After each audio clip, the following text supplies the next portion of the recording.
Welcome to Wednesday Night Live from the Basement. Here's your hosts, Rob, Daryl, and Joe. Good evening, ladies and gentlemen, cats and dogs, children, and whoever else is watching. It is Wednesday, and I am live from the basement. I am joined, as always, by Daryl. Joe is not here. He had some personal obligations. Our guest this week, all the way from Wales, Mr. Mann. Chris, how you doing, sir? Epic, mate. Thanks for having me on as usual. Love it. Love it, man. We may have another guest who said they would be joining us this evening, but I don't know if they're running late or who knows. So we may have someone join us at some point this evening. So yeah, there's Richard watching us. How you doing, sir? You're always the first one here. Welcome. Mr. Tapos. Richard. What's new and exciting, guys? Anything? I ordered the Sex Pistols off Rhino this week. You have a problem, man. Yeah. Yeah, I saw it come up and I was just like, I am going to Sex Pistols. So I thought, right, this would be a good opportunity to get a good press in. And I went, right, let's do this. Oh, here's the special guest. Are we ready, everybody? Here we go. All the way from, I don't know where he lives anymore. It's Sam. How you doing, buddy? It is Sam. I'm still in Virginia. Still in Virginia? Okay. I knew you moved. I just wasn't sure where. Yeah, just a couple hours north from where I was. But very good. So I'm closer to you all. Yeah, it's nice to meet Sam when I'm actually sober. That's what I said. I said, don't worry, Chris isn't drunk this time. Well, I do have a nice brew in honor of Chris. So there you go. Yeah. Hey, Daryl. How's it going? Good, man. How are you? I'm good. Tired but good. Yeah. Okay. Jason's watching us, and yes, he was late in hair and makeup, of course. Of course. Jason, the guy who's further north than I am. That's right. Devin, how you doing, sir? And everyone else is saying everything to everybody else, so that's good. Okay, I was saying what's new, but Sam's here now. So, Sam, you know what I want to know about? How was Oasis? It was just another show, you know. Oh, wow. No, it was great. It was awesome. It was like the sound was, fantastic. Both of the guys were in great voice. I kept thinking to myself the whole show, I was like, it's so cool that the only other vocalist is Noel. Like the other guys aren't mic'd. Right. I mean, I was way up there, so I could only assume that was Oasis on the stage based on the big screens that were there. But I mean, packed house, people of all ages. I mean, there were a bunch of like frat dudes in front of me in their early 20s. There were teenage girls. I had a family from the UK that made a flight over, like a father, wife, and two, teenage kids. It was great. They knew all about the opener Cast. I'm sure you know more about them, Chris, than I do. My God, you didn't watch Cast? Shit. Yeah. Oh my goodness, they're amazing live. Yeah, they did about So that's actually done a full circle for me, Rob. So do you know what I said to you? I watched them with the Foo Fighters the last time they ever toured. The support act the other member was Cast. So they've actually gone back to when they last toured. They brought Cast out. I was about to ask Sam who the support act then. And you just asked me. So. Yeah, and the guy from the UK, I didn't catch where he was from. He said, yeah, they're from Liverpool. Yeah. He told me that he was in the Laws. I didn't know that he was in the Laws. Yeah. But I mean, they were good. Again, they probably did 30 minutes. It was a long gap between them, and the main opener was Cage the Elephant, who did them. Yeah, they did 11 songs. So yeah, they're about to do their own headlining tour. I knew maybe one of their songs. They had a huge following there. Yeah, like there were a lot of people there for Cage. There was a guy on a shirt a few rows back. There were some teenagers that were really into them, but yeah, they were good. They were great. But yeah, I mean, Oasis, stole the show. Obviously, I mean, Noel did the whole thing of he's like, how many of you are here seeing us for the first time? Mm. And everybody raised their hands, and he's like, well, you might wonder what this was like to sing with 60,000 fans. Well, here's your chance. Back in anger. Don't look back in anger. Yeah. When me and Rob were talking a few weeks ago, Rob, about I missed tickets for the first ever gig in Cardiff when they were doing the first ever gig, and we were talking about on the live stream actually how good the videos were, and I watched your Instagram, and I was like, well, that's the cement on it, because obviously they're that good everywhere. Yeah. Yeah. And it was crazy because one of the more popular photos that popped up, because again, they were in East Rutherford in New Jersey for 2 nights. And, a YouTube friend, Matthew Street, was there the second night.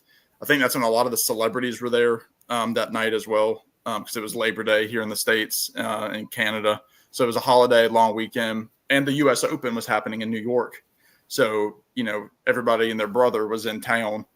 But one of the more famous photos of my night was down on the floor where a guy, threw his beer as soon as it started, and it's, spraying behind him. And I watched it happen like from, way up on the 300 level. I could see it flying, but I mean, it was, everybody's singing their heart out. Incredible that, Americans are singing, Half the World Away and, the Master Plan. Yeah. That nowhere close to being hits over here. Nowhere close.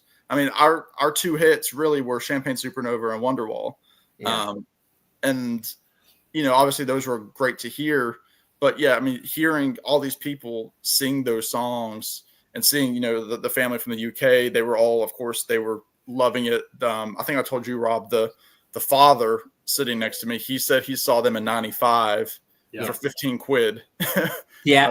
So like, Morning Glory hadn't come out yet. He said definitely maybe at that point was already a classic over there. Did you turn around? I didn't do the Poznan. Didn't do the Poznan? Oh no. So the people that were on either side of me, there was just something I couldn't do it. There was a girl next to me who was by herself, and I didn't want to be the creepy guy being like, hey, I guarantee if you'd done it to the British I game, texted you, like, hell you yes. damn well better do the Poznan, man. Yes. Yeah. But I mean, that stadium was shaking. I bet. Yeah. Again, 70,000 people there. But yeah, I mean, the singing was just so good. I was going back and, like you said, Chris, I was watching other, YouTube videos of the night. And yeah, I mean, people from the floor, people on like the 100 level. I mean, it sounds great. And I know they just released Wonderwall today from Dublin. It sounded great. It sounded so good. And people are like, how is he pulling some of that 90s sound back? And people are like, he's taking new vocal lessons, blah, blah, blah. He's just drinking whiskey and smoking more cigarettes, mate. That's all it is. That's a big part of it. Yeah. Yes. The cocaine is gone. And yeah, his nose can take it a little bit on the throat. But yeah, I mean, it was great. I mean, for me, again, the highlights for me were Half the World Away. Talk Tonight was gorgeous. Hearing Noel sing Talk Tonight was just, it was so good. Did they do Aquance? Yes, song 2. Okay, yeah.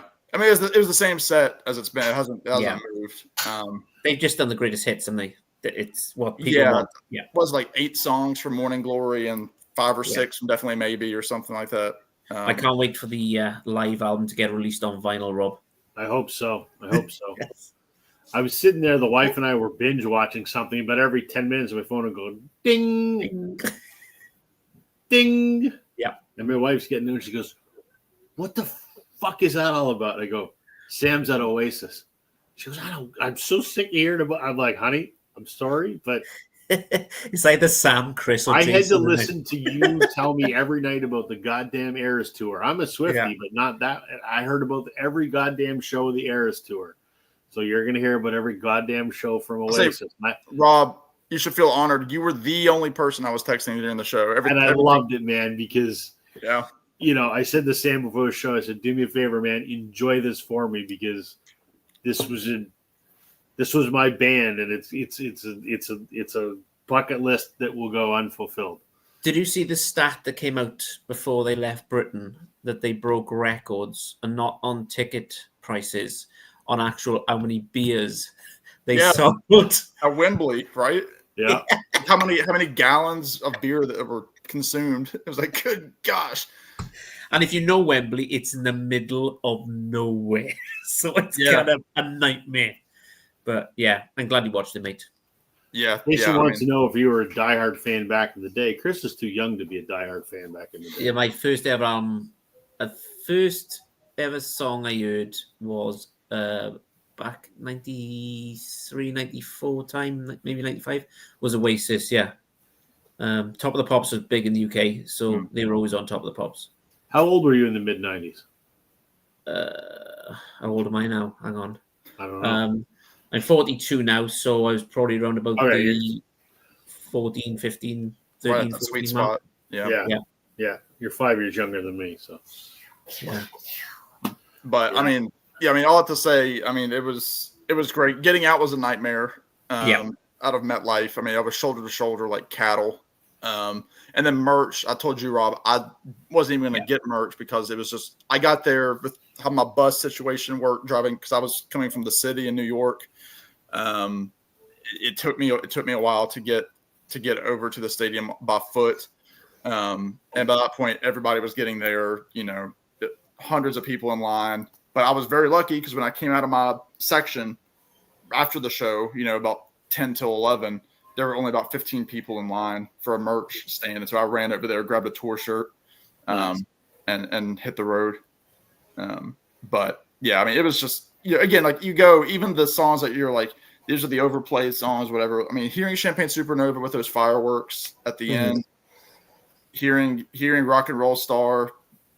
I mean, it was great. Well, when they came to Cardiff, Sam, I actually done a video. It wasn't meant to go on YouTube. It was literally for Rob to what to expect when they came to Camden. I believe it. It's like a travel log for Rob. And I have just been brokenhearted for weeks because I'm missing out. But there were a few last minute tickets available for Toronto, but they were so expensive. I'm just can't do it. It was amazing coming off the bus because we had to end up walking like half an hour. There was I ran into a couple that were from Europe. I think they were from Germany. I think they were from like Berlin. They bought tickets the night before. I think they spent like $400. Yeah. Because they were in DC. I mean, New York visiting, and they just happened to see like, oh, Oasis is in town. Let's do it. They said it was the most sporadic thing they've ever done. There was another girl who was there solo, also from Germany. She had seen them a few times. She's probably a little bit older than I am, but she said she's seen them a few times. I think she said 4 times. There was another guy, probably about your age, Rob. He was there with his son. He said he saw them 4 times. So it was just, it was crazy to see those people that have seen them, to see people that were in shirts from, generations. Like there was a guy 2 rows in front of me had a Dublin shirt on. Yeah. So, I mean, and like, yeah. And just like there's generations there. Yeah. Like there's people discovering them for the first time, and people have watched them. The first ever gig was Oasis when they weren't big and they become big. It's amazing. Well, their manager apparently is saying that this, like, there's not going to be another one. Like, that this is it. I don't know, mate. That's what I'm saying. I mean, the rumors. Yeah. I would hate for this. I would hate for them to. Glad they got back together, and the tour's been phenomenal success. But I would hate for them to go out as what I call a legacy act. Yeah. You know what I mean? Give us something. Tour a little bit. I mean, by all accounts, they're having fun. So why would you end it after this? Why not go make a new single? Or something I said to you about a year ago, Rob, there's a new album coming. I'm telling you now, I guarantee there's a new album. I hope it would sell like fucking bananas. Imagine the variants. And I would buy every goddamn for them. I would buy every goddamn one of them. Yeah. Listen, Tim here saying weird fact. I got into Oasis at a sleep study in '95. I don't think that. I mean, maybe that'd put people to sleep. I don't. Not me. I'd be enjoying that, but whatever. Who knows? Who knows? Well, that's very cool, Sam. Glad you enjoyed it. And the videos you sent were great. I kept watching them all night. It was a lot of fun.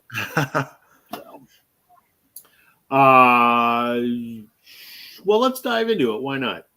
Our topic tonight is anywhere but North America.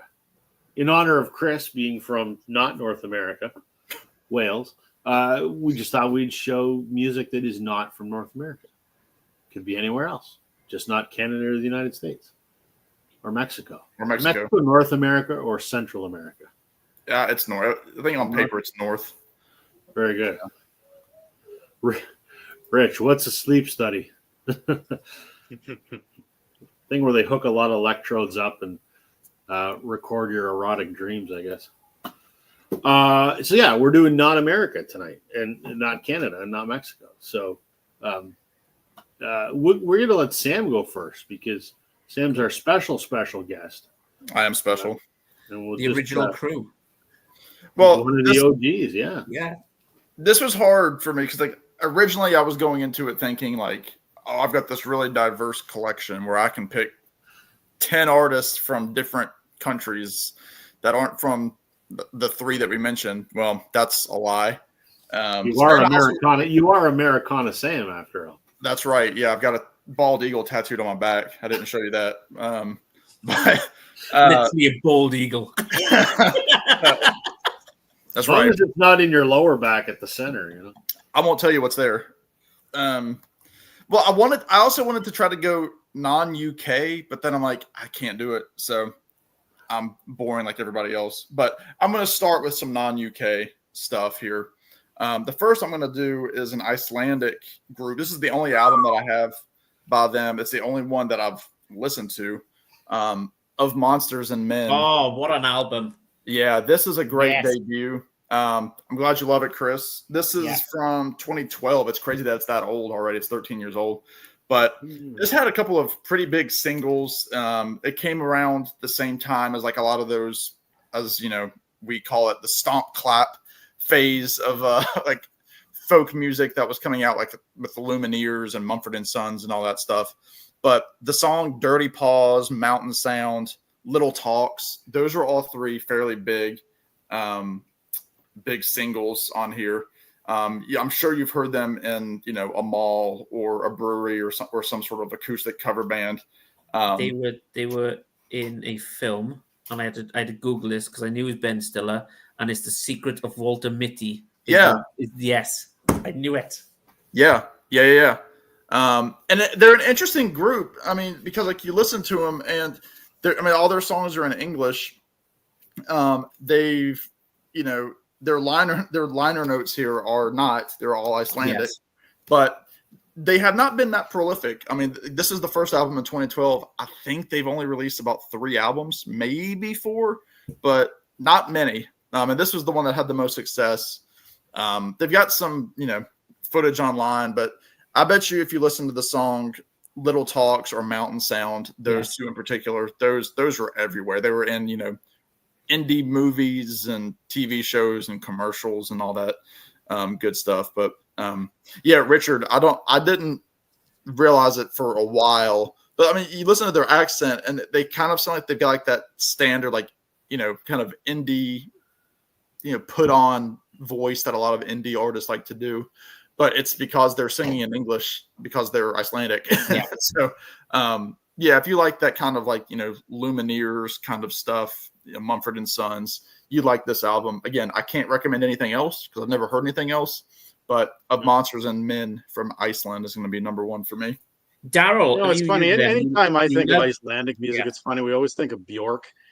And if you don't like Bjork, then that, like, if that's all you associate with Iceland, then you're not going to like Icelandic music. But that's a great choice. That Little Talks is a great song. It's a great pop song. It's quite sad as well. The song is. It's when you listen to the lyrics, like, you know. Yeah. I mean, they've just got great harmony, and they're like a, you know, a co-ed kind of group. So they've got like the female voice with the male voice going back and forth. Yeah. So, you know, you don't get one, you know, there's just some good stuff. Yeah, really good stuff. King and Lionheart is really good too. Just some really good tracks. When on did that come out, Sam? 2011, 2012 time? 2012. Yep. So I was in high school. I was a senior in high school at the end of my high school career when the stuff was coming out. Yeah. Yeah, me too. Brian, tuning in from Tokyo. Welcome, sir. Richard's saying apparently there's lots of Icelandic groups. Sugar Cubes, Something else minus. We'll go with that. Richards are trying to be hoity-toity, telling us he knows a lot of stuff. Rich saw the sugar cubes at the whiskey. And they sang everything in Icelandic. Well, it was an English Richie, and you just had a few beers in you. You had a few barley sandwiches. All right, Chris, your turn. Okay, so we're talking about non-North American. I knew you were going to do it.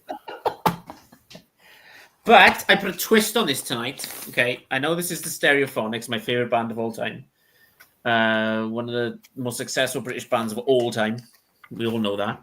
But the drummer on this one is from Argentina. So I thought to myself, if we're doing non-North American bands and kind of stuff, you've got a band from Wales and a drummer from Argentina. And obviously, I've got to show the inside because it's the law. And the massive one, was Dakota. Always reminds me of summertime. So it talks about July. So it seems like the law. I got to show the inside, Rob, and the actual band. Yeah, Rich, don't even go there, mate, because you've got a Stereophonics album I sent you. So. So there you go. Stereophonics. This is called Language, Sex, Violence, and Other. And this was just on Black Vinyl, I believe. Yes, it was. So my first one.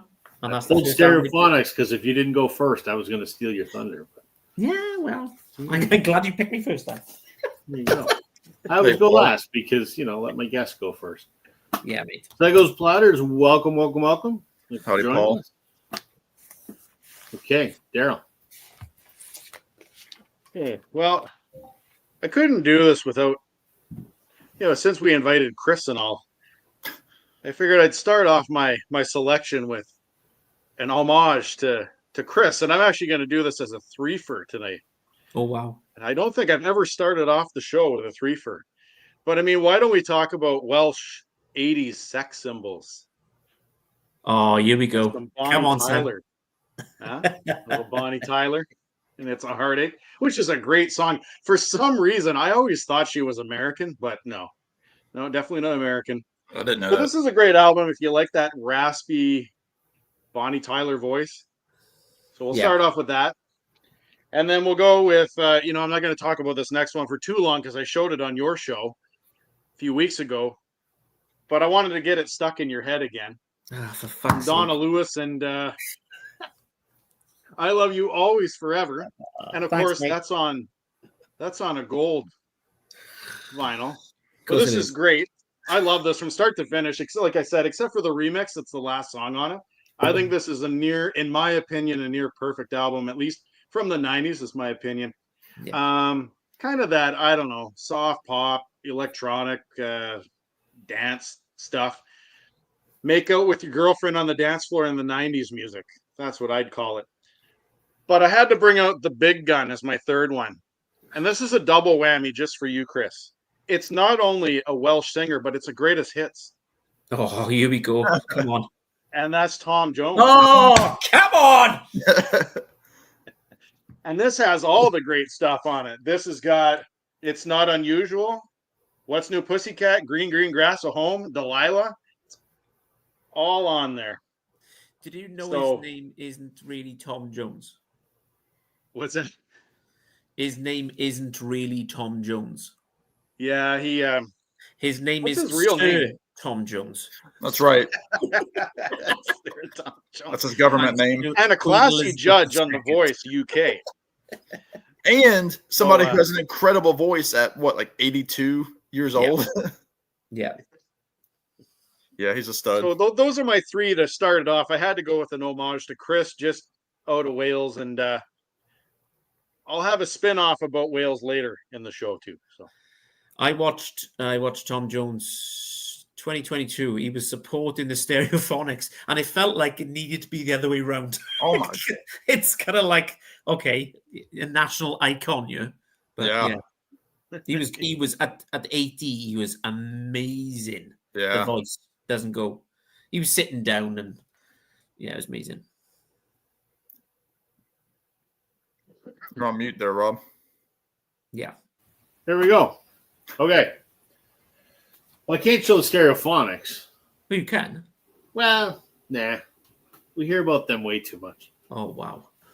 Okay. You just pulled Blue Rodeo for 2 seconds, yeah. No. So I was, I don't know if I was on Facebook or something or YouTube, and you get the little shorts that are suggested, and I happen to be scrolling through some of those just because I don't know what I was waiting for. Yeah. And this, 60-second short or whatever came up of this music video, and I went, that sounds fucking fantastic. Had no idea who the person was. Did a little googly, and turns out she's a singer-songwriter from New Zealand. And I bought her. I loved it so much. I bought the vinyl off her Bandcamp page, and it just arrived the other day. It's a woman by the name of Tess Leoto. She's actually, I think she's from Paris, but lives in New Zealand. And she just put out this album called Blue Mind. It self-released it. There you go. So I ordered this, and she autographed it, and she even put a thank you note in the record for me ordering it. I don't know that too many of her records make it from New Zealand to Canada. So this is really fucking good. This is it's folk pop or alt country. You'd probably dig it, Sam. It's Telecaster kind of music. Yeah. There are a couple songs that to me went, that's kind of got some Blue Rodeo flavor there. So it's right up my alley. I have listened to this record probably 3 times a day for the past 3 weeks. Wow. One of the best records I've heard in the last number of years. It's absolutely fantastic. She's a complete unknown, not even signed to a label, just an indie singer-songwriter from New Zealand. And I think this is fucking fantastic. So, yeah, you sent that to me, and I've been listening to that the last 2 days, and I'm going to order that on Bandcamp. So what I did is I texted Keith from Attack Down Under because he lives in New Zealand. And I said, have you heard of this singer from Christchurch? And he goes, no, never heard of her. And then he sends me a message the next day. He goes, I listened to it. It's so good. I bought the vinyl. So there you go. It's fantastic. I've been absolutely addicted to it. So Wow. there you go. New No, Zealand. I like a good Telecaster recommendation. Yeah. It's Where'd right you up say my alley. where'd you say she was from? New Zealand. I think she was born. I don't know if she was raised in Paris, France, and then as a young adult moved to Christchurch, New Zealand. Yeah. Okay. So, very good stuff. Yes, he does, Richie. Can you stream that, or is it just on the Bandcamp? Yeah, you can stream it. It's also all of the songs are on YouTube as well. Yeah, I do, Rich. I don't know what do you want me to say. The whole point is talking about the music I love. So, There's Blue Rodeo. Was it Blue Rodeo? Glass Tiger. And Brian Adams. Brian Those are- Adams. Tiger. Brian Adams, Stereophonics. That's it. Exactly. And Tom Speaking Petty. of Glass Tiger, apparently I got Chris hooked on Glass Tiger now. I mean, Rich, you Keep track. probably should keep track. I mean, so we'll call that one. I'm not showing any Blue Rodeo tonight, but because they're not from outside of North America, but we mention them, keep score. All right, let's go around again. Sam. Again, another artist that I only have one album of his. Although I don't know why. I should have more of his. And I don't know if this is a Chris artist or not. But kind of sticking to again that Eastern Europe side of the world. This is a Swedish artist again who sings predominantly in English. His name is Christian Mattsson, but his persona is the tallest man on earth. And this is an album that he put out called "There's No Leaving Now," also from 2012. I heard this album. Well, I heard a couple of songs from this on like the local indie station that was kind of like, growing up, it was, I didn't live in a college town, but it was kind of a collegey kind of station.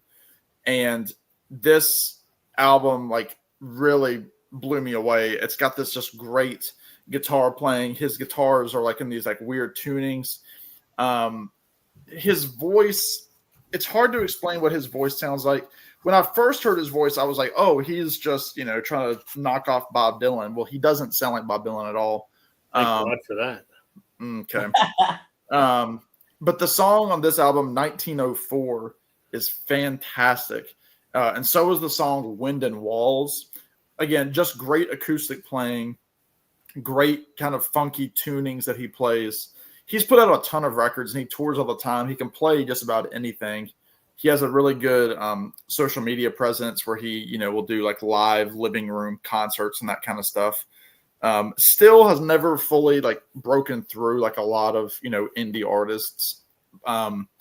But just somebody who's like focused on his craft, from what I can tell. And like I said, he tours all the time. And this album in particular, There's No Leaving Now, is just a beautiful record. Again, check out the songs 1904 and Wind and Walls. There's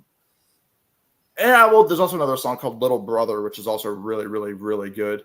But this is one of those good kind of like, fall is kind of turning into winter kind of albums, or autumn for you in the UK. It's always raining.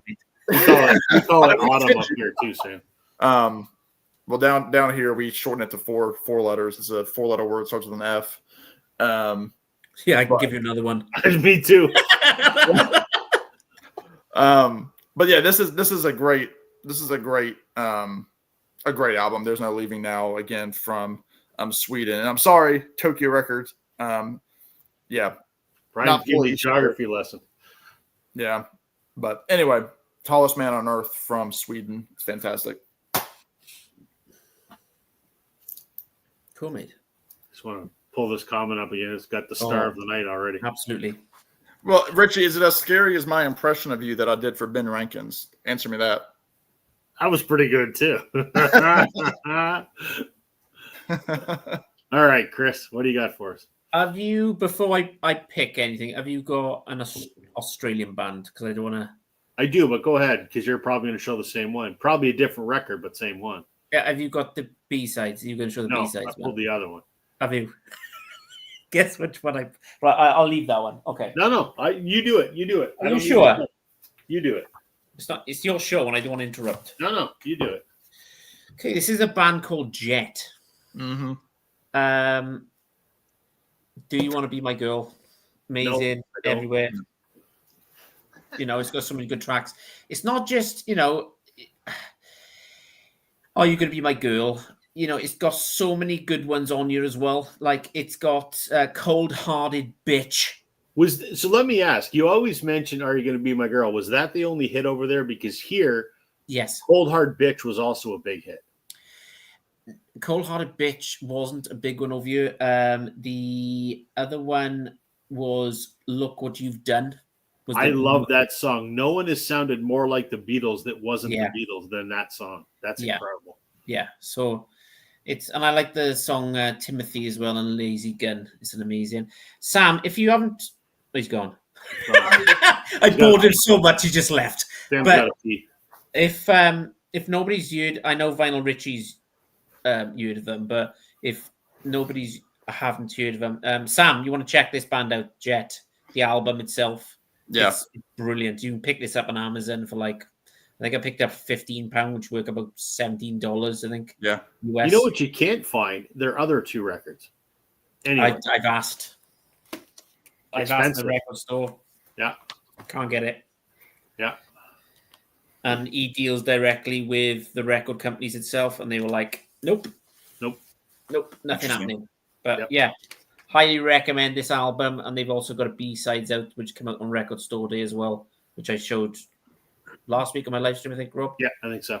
Brilliant. Fantastic. Are they still around, or were they just kind of a couple records? No, they did 2 albums, and then they went like a decade and put out another one. Yeah. And have broken up for like the 3rd time or whatever. And Yeah. haven't done anything over a decade. Did anybody in the band do anything solo? Not that I know of. Not that we've heard of over here. Maybe The band Australia. looks the band. I don't know if you're going to agree with me or Rob, but the band looks like Richard Ashcroft.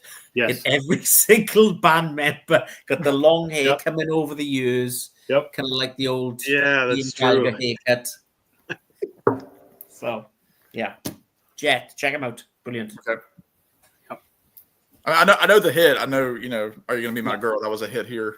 So Yeah. You're gonna have to Oh, that's- relook at that Cold Hearted Bitch because I'm sure I know it. I just don't remember. You would. It was a hit here, Daryl. Yeah, We and you played may know on, the like, song as well, Daryl. much music and stuff. So it What's was- that? huh? Chris being I said you smart. might know the song as well. I try not to be one of those. I try not to be one. He used to play a lot in the strip club too. I'm not a The get one I off heard. your lawn guy yet. That's not me. That's Rob. I am. That's me. Don't worry, mate. He's coming. I'm there. Get off my lawn.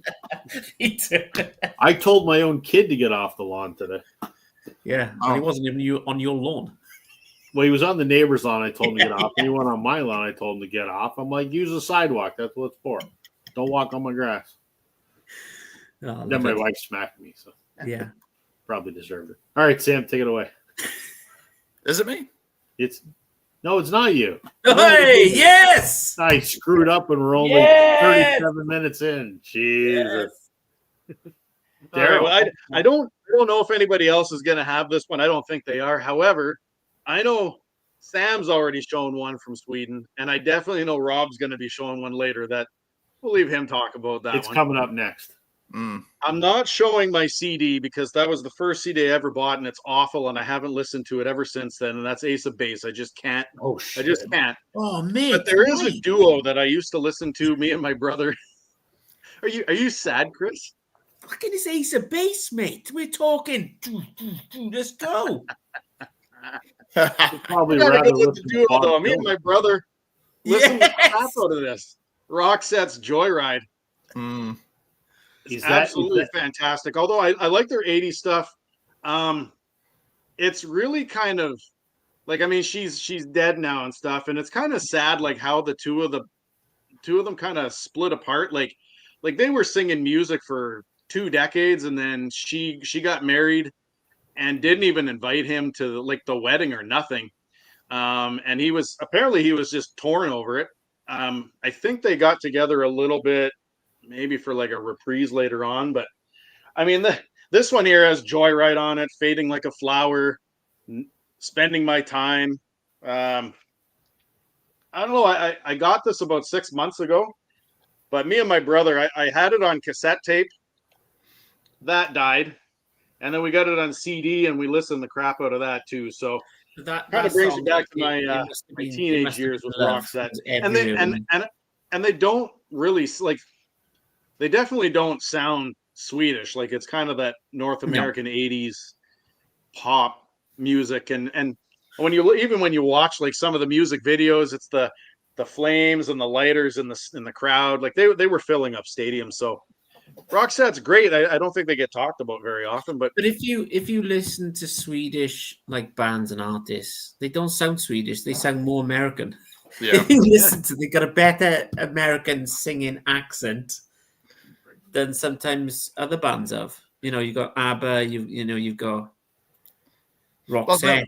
That guy that I showed, Tallest Man on Earth. I mean, he's definitely inspired by Dylan and Springsteen and Yeah. those guys. I mean, even from the UK, Elton John. Back in the day, they used to say, he doesn't have an accent because he listened to a lot of, Southern rock and roll like Jerry Lee Lewis and Little Richard. So he was like, singing with that kind of American accent, especially early on. But anyway, It's funny you showed that record, Daryl. My wife has been looking for Roxette records for years. We never find them anywhere. And then I found out that was an anniversary reissue that came in a couple years ago. And so I emailed Joe because he works on a vinyl in Regina, Saskatchewan. If you're in Regina, go to On a Vinyl. And I said, Joe, can you get this? And he went, let me find out. He goes, my distributor has one copy left. Do you want it? I said, absolutely. So he picked it up and shipped it to me, and so my wife has that same one. I just got it like a month ago. So Yeah. very cool. No, it's good. It's good music. I think it's underrated. I mean, it's not something that you're going to listen to every day, but I think it's good music. Yep. Richard's comment, but they made me laugh. Which one? The last one he just did. All right, hold on. Apparently, I'm a mean old man. I'm not old, but I'm mean. Sure. Ace of Base were huge back then. English is widely spoken in Scandinavian country, Germany too these days. Norwegians too, more than Swedes even, sometimes indistinguishable from Americans. You want to distinguish from Americans because then you're going to be like Sam. Sorry, Sam. It's true. The Dodgers had the bases loaded in the ninth with no outs and didn't score. It sounds like the way my the Jays doing? Yeah.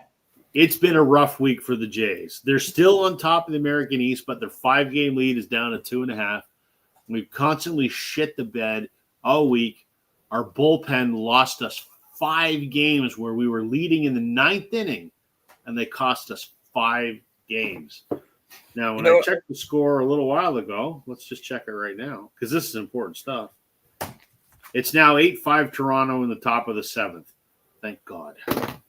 Our bullpen will still blow it. So, and we bring in the same goddamn guy to blow it because our manager's a fucking moron. I've never liked him. And we got this guy that he insists is our closer. And every time they bring him in to close, he gives up 2 home runs. God damn. Yes, they do. They need some diapers with all the bed shitting. Absolutely. You're right. It was great. Be worse. You could be a Colorado Rockies fan, I guess. I know. They can win every single game for the rest of the year and still finish like 10 games out of first. It was funny when I was doing because I do fantasy football. We were talking about like what kind of friendly wager we were going to do, and one of my friends who lives in Denver, shout out to Richard. He was like, I can give you a free Colorado Rockies game, and somebody was like, they're handing those tickets out for like $12. So. Richie, I'll talk about baseball anytime, man. I like it as much as records. So there you go. Okay, my turn. It is your turn. I can't remember. I can't screw that up. Okay, let's go with Daryl's favorite. Here we go. ABBA. Daryl was saying before we went live that at his school they play music all week, I guess in between classes or whatever. And last week was hell week for him because it was ABBA. And he just wanted to, run headlong into a concrete block wall. And I said, that's fantastic. I said, there's never a bad day to listen to ABBA. I friggin' love ABBA. I think they're awesome. I think Bjorn and Benny wrote some of the most perfect pop songs ever recorded. I think they're absolutely fantastic. Yes, they're a product of their time. Yes, nowadays they're cheesy as hell. I don't give a shit. Even when I'm in a bad mood, put on some ABBA. Makes the day a little bit better. So this is Voulez-Vous from 79. It's got Voulez-Vous on it. I Have a Dream. Does Your Mother Know? Chiquita. I think I still need the first 2 albums, but love them all. The reunion album was kind of shit, but gotta love some. You know what's funny, Rob? When Frida did her solo stuff, yeah. I actually don't mind Frida's solo stuff. I don't know why it's not like it's all that different.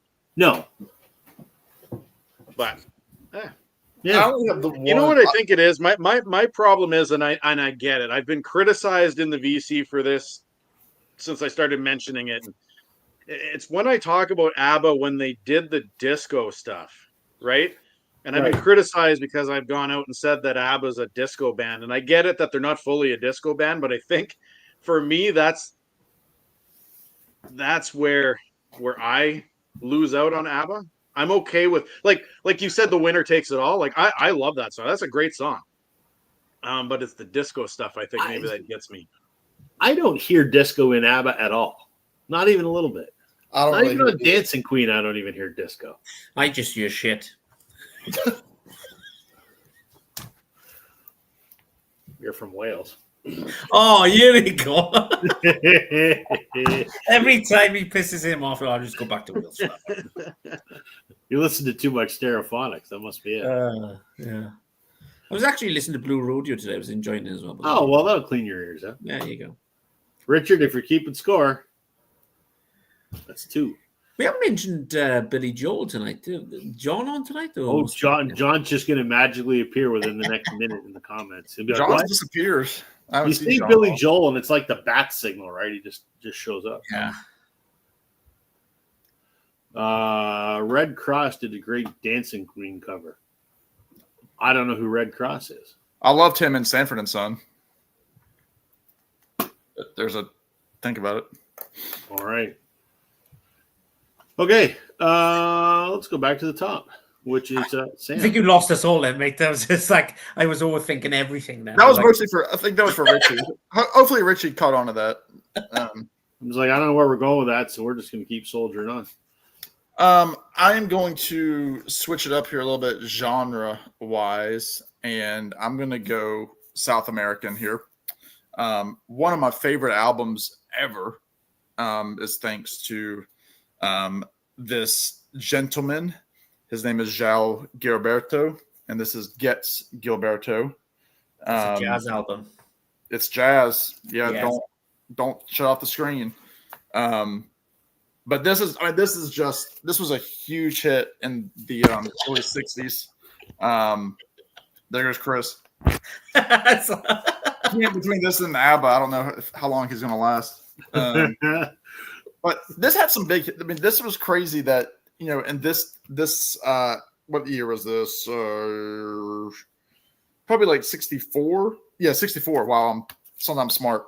The big hit on here was "The Girl from Ipanema," which tons of people covered. Sinatra covered it. A lot of instrumental jazz covered it. But this is the definitive version of "The Girl from Ipanema." I want to say Sergio Mendes in Brazil '66. They also covered it. But this had big hits on it in the Billboard, charts with "The Girl from Ipanema," "Quiet Nights or Quiet Storms," "Desafinado," just fantastic bossa nova kind of music. And this is the to talk about the record itself. This is the audiophile acoustic sounds version, and it sounds really good. Just super smooth playing, great, trumpet playing, guitar playing, just that it kind of looks like, the samba kind of, sounds of bossa nova.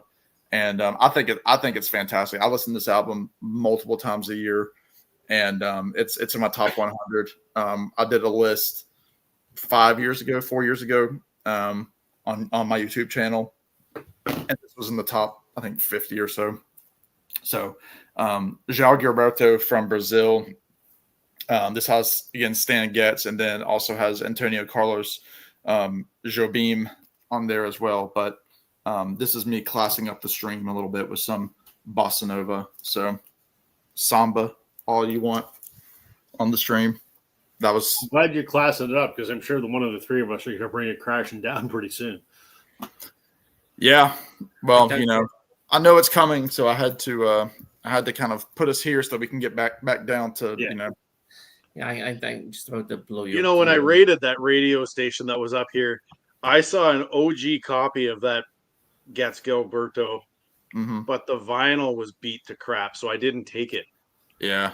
If it would have been semi decent, like even though I'm not fully into jazz or anything, I would have grabbed that in a second. Yeah, definitely. I have another Stan Getz album because they did a Gets Gilberto too. I don't have that. I would like to have it, but that's the big one. And yeah, I mean it's a jazz album, but it's got that that influence. Girl from Ipanema was just everywhere, and it's still everywhere. Just full on bossa nova. So I love it, and that particular copy is just fantastic. Thank you, Richard, for enjoying this album. Someone's got some class here. It's not me. So that's right. All right, Chris, bring us back down to earth. Let's talk about a real band, Stone Roses. There you go. Bang those drums. I keep looking for that. Influenced the Stereophonics, Pulp, Blur, Oasis. That's the reason why Britpop took off like it did, because of this band right here. One of the Yep. best British bands of all time is the Stone Roses. If nobody's heard the Stone Roses, go and listen to them right now after you've watched the live stream. But possibly one of the best British bands of all time for inspiration, should we say? I Want to Be Adored, She Bangs the Drum, 10-Story Love Song, Waterfall, Made of Stone, Love Spreads, What the World is Waiting For, Fool's Gold. If you love Oasis, you need to get this album. End of. Amazing band. Sure. Okay. Yeah, I've seen interviews with Liam where he said Wow.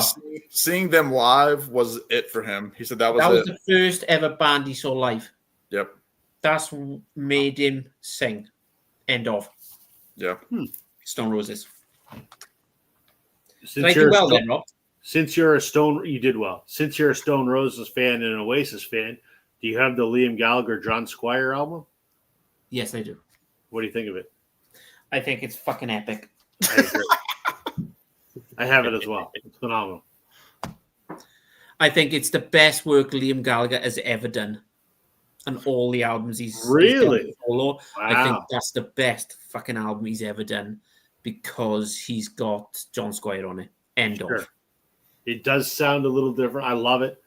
I don't know if it's his best, but it's I different. just love it. It's really good. It's the album I go back to again and again and again. It's phenomenal. Have you heard it, Sam? Yeah, I have it on CD. Gotcha. Which I Get it don't on count. vinyl. It'll change your Yeah. life.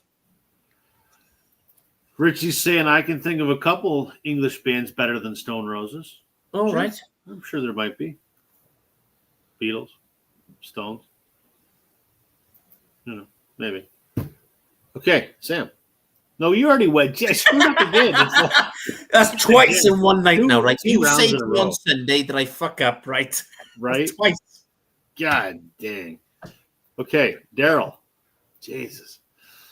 All right, so my last pick, I went to Sweden. This time I'm going to Denmark/Greenland. Now, this is an artist that in recent years has got a little bit more exposure, I guess, in North America because he's since moved to the United States. Obviously not famous, but I mean, he was even invited to the Sundance Film Festival 2010. And he's been kind of compared to, I would say, if you read about him, some people will say he's kind of like James Taylor, maybe a little bit of like the band a little bit, but in my opinion, he sounds for those of us that are from Canada, he sounds kind of like Sam Roberts a little bit. And this guy's name is Simon Ling. And this is an album called Deep Snow. I don't know where Chris went, but the big thing about this album is if you read about it, him and I think it was the producer Sorry, of mate. this I was album. just styling my hair. Carry on. That's okay. But him and the producer, I think, of this album, they locked themselves in a studio, and this was recorded in a place called Trelong, Wales. So it was this album was recorded in Wales, but he was born in Denmark, grew up in Greenland, Right. and then this was his most recent album in 2018, and it was recorded in Wales. Where in Wales? Do you know? A place called Trelong, Trallong. Trelawn. Trelong. Yeah. Well done, So, I Dan. mean, it's got the lyric book and everything. And there's two singles that came off of this, Age of Distraction and Paper Thin. So if you're into, I don't know, Sam Roberts or some of James Taylor and stuff like that, it's more of a, I don't want to call it a folky kind of thing, but it's more like, I don't know. I can't really explain it. You'd have to hear it, but yeah, I don't usually talk about this guy. There's another guy I could have went with from Greenland, but he's also the lead singer of a band called Nanook, and it's all great stuff. I still have never done my video on my Greenlandic collection, which is I got to do it one of these days. But I'm gonna have to get that book out to you and Rob that my mate Jeff Collins did in when he done when he interviewed Oasis and Motorhead and Queen in the oldest recording studio in Wales, where they come up with the top albums. I'll have to send it to you. I'll get your information because you'll really, especially Rob, will enjoy it, especially the Oasis background on that.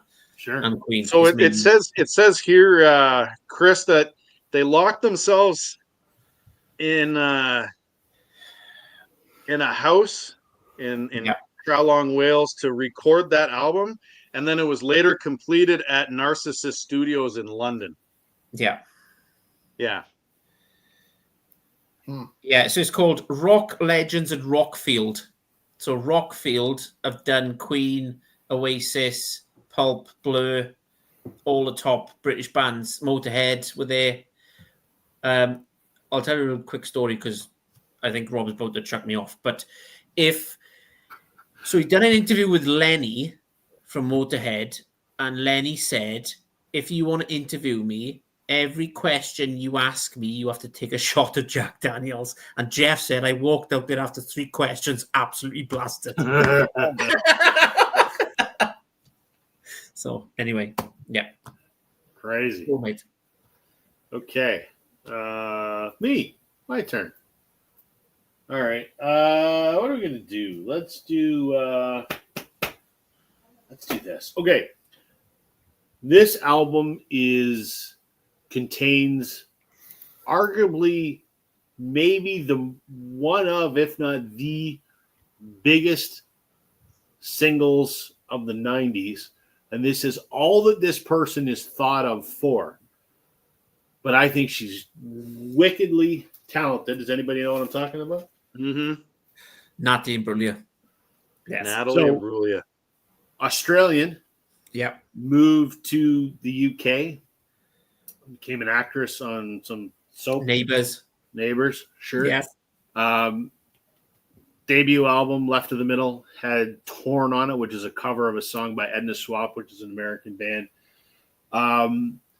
Generally regarded, one-hit wonder. She had another hit after this on the second album called Wrong Impression, which I remember quite well.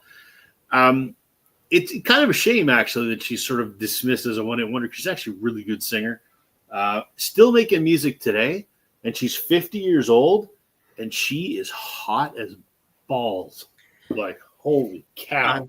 As a teenager, and to this day, every time she comes on, Liz goes, "Oh, your girlfriend's on."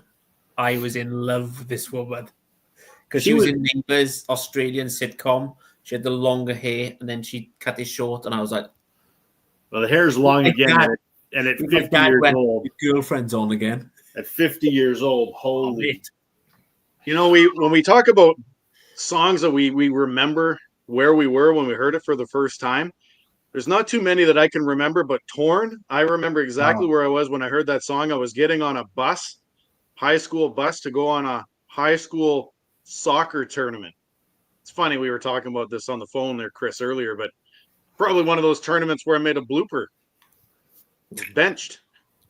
I can't believe you used the word soccer then, mate, but I'll let that go. Football. I get it. It's just like I got corrected for calling it a goaltender too. It's a keeper. Yeah. Goalkeeper. Yeah, David Atkinson it's a goalkeeper, mate. Suffice it to say, I think she's a fantastic singer. It's a shame that she's only remembered for one hit. I won a competition in work to go to a festival. I couldn't make it because I had COVID. And I didn't realize I had VIP tickets to meet her. Oh, gosh. Really? Yeah. Honest to God. I would have been. Yeah, I know. I would have been a little weak in the knees. So much tissue to go through. I would have been weak in the knees and tight in the pants, I think. Sam was like, shouldn't eat those hamburgers. What am I doing here? What am I doing? To that end, Sam, it's your turn. Yeah. Speaking of hamburgers, yeah. Yeah, this is where I start kind of moving toward, running out of people from countries that aren't in the UK. But this group kind of toes both lines, so I'm going to go ahead and call them Australian, even though they were from the Isle of Man originally, and that is the Brothers Gibb, the Bee Gees. And I am a big fan of pre-Saturday Night Fever Bee Gees. This is the one album that they did as a duo. I think I've talked about this on the stream before, Rob. This is Barry and Morris. Robin left the group to do a solo career. There was some contention with songwriting, and he was kind of feeling like, Barry was getting all the glory, and Robin said, I'm going to do my own thing. So he left. Robin did his one album and then came back. Morris and Barry did this album called Cucumber Castle, which I think the song Cucumber Castle was actually on Odessa, maybe? It was the album before or after this. Kind of like Houses of the Holy with Led Zeppelin. It wasn't actually on Houses of the Holy. It was on Physical Graffiti. But anyway, this was an album that was out, kind of a more ballady, singer-songwriter-y kind of record. Really, really solid album. From the Bee Gees albums that I've heard, this is still my favorite, which is crazy because Robin's my favorite singer in the Bee Gees, and this is my favorite, so it doesn't make a lot of sense. But the song I.O. I.O. is a really catchy little pop song. The song The Lord is really, really good. Where is it? Bury Me Down by the River is just a gorgeous ballad. Fantastic. If you don't know this album, check it out. I know a couple people from YouTube have gotten into this because I've shown it a million times. You can find it at most record stores. This one I bought a few years ago. It was $10. But yeah, just fantastic. Again, early Bee Gees are more like, Baroque pop, Beatle-y pop, some Psyche kind of stuff. They look, from that album cover, they look prog for some reason. Well, what's funny is you look at them and you're like, oh, these are well-weathered gentlemen. But Morris is like 22 years old and he looks like that. But yes, it does look proggy. It was it was a television special called Cucumber Castle where they were dressed like this. I mean, this was the music for the special, but I think Barry looks super cool there, even in his armor. Sideburns, mate, going halfway down his chin. The sideburns, like the handlebar mustache. I mean, he's rocking the whole look. Even his brother's got full head of hair. Yeah, yeah. Morris was one of his last hoorahs. When did this get released, then, Sam? What year are we looking at here? Would have been. This is on. I want to say 71. So this before like the big hits come out. Well, Saturday Night Fever was what, like 77 or so? So it's about 6 years before. Okay. I mean, look at this inner cover. This is quite something. There's Morris and there's Barry really rocking the tight one pants. of those Jello cake things. Yeah, it's like a bundt cake kind of pan there. They look like they could promote like a Hamlet cigar kind of advert. They look like they're late for work in medieval times. Yes. But hey, they still put out a good pop tune. But yeah, this was again after Odessa and Idea. So I've got to get a message to you to love somebody. That stuff was already out. So is this totally different music to what we expect from the kind of the Bee Gees? Is it? Yeah, I mean, it's the same. If you know the Bee Gees, again, I've got to get a message to you to love somebody. That kind of stuff. That's where they are. They're more traditional, like 60s and early 70s British pop. Yeah. Like I said, kind of that Baroque pop style, which you got all the way up to, I think, like the album, which I think before Saturday Night Fever they had Jive Talkin', which was kind of like their first foray into the disco, and then they did half of the Saturday Night Fever record with ABBA and everybody else that was on that. But that album is just fantastic. That early stuff is just, I mean, it's up there with anything that was coming out of the British invasion in the late 60s. Barry Gibb was fantastic. He went with the times. Again, he was able to do the whole disco thing. They had a few hits in the 80s, like One was a big hit for them.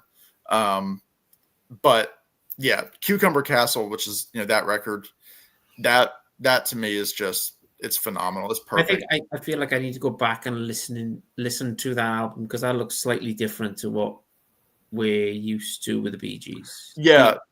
I mean, again, listen to that. The other albums, Idea, Odessa, Trafalgar, those are all great early Bee Gees albums. That as a kid, the only album I bought on CD was the album Alone.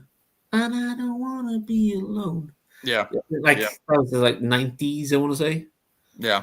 That was slightly different to what I'm used to from the Bee Gees, but yeah. I think I'll check that out. Yeah, no, you'll like it. It's got kind of like that, just the ballads on there. Like I said, the song "Bury Me Down by the River" is just an absolute tearjerker of a song. It is so good. Barry's voice is fantastic on that whole record. Yeah, so there you go. That's a lot of Bee Gees talk for those that, That's more than we bargained for. That's good though. Yeah. Okay, Chris. Do you want to go metal or do you want to go to Scotland? Scotland. Okay. How about the most successful Scottish band of all time? It's Texas.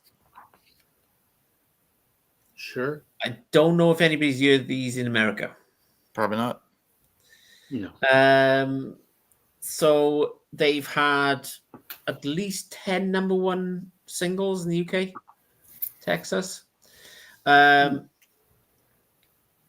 are a massive band over here. Maybe not so big in America. It's female singer. Me trying to think of the songs. Hang on a minute. Mr. Hayes, Halo. I Don't Want to Be Your Lover. Summer Sun.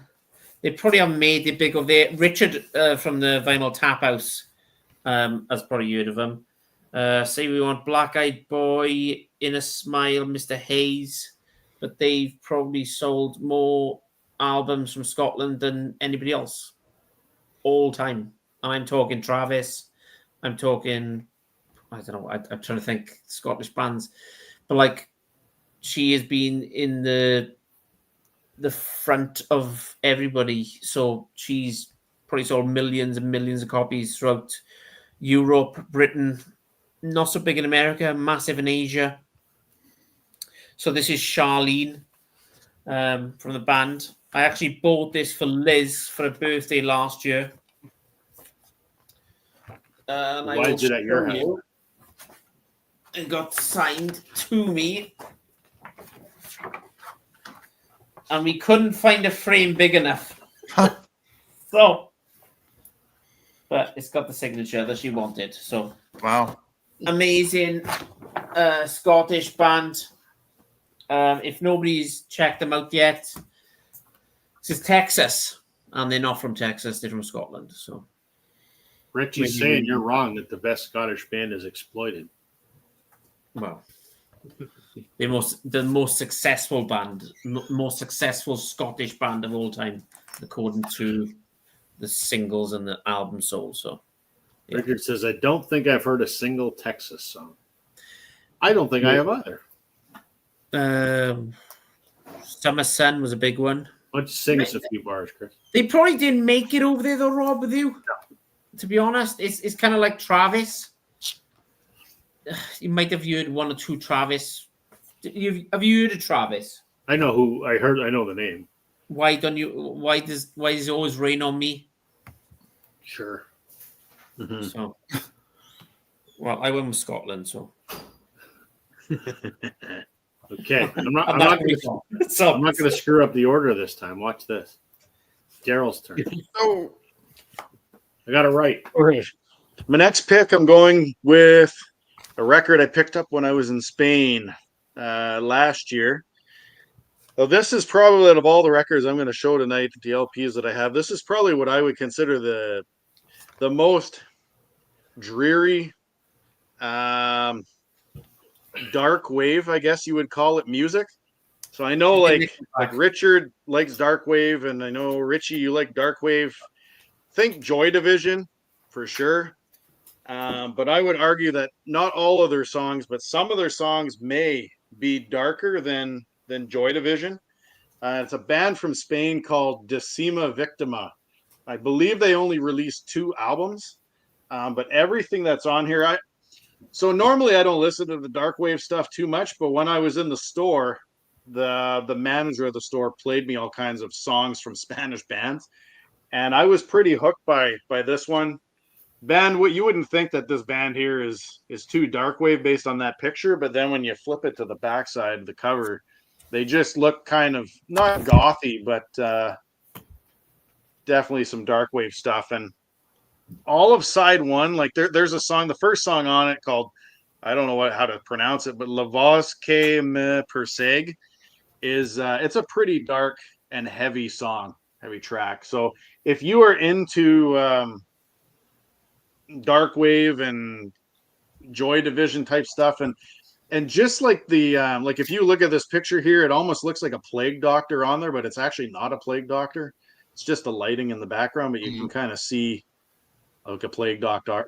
So it's they released 2 albums, and then that was it. And funny thing is it's two Swedish members and 2 Spanish members in that band. So if you are into Joy Division, Darkwave, try Decima Victima.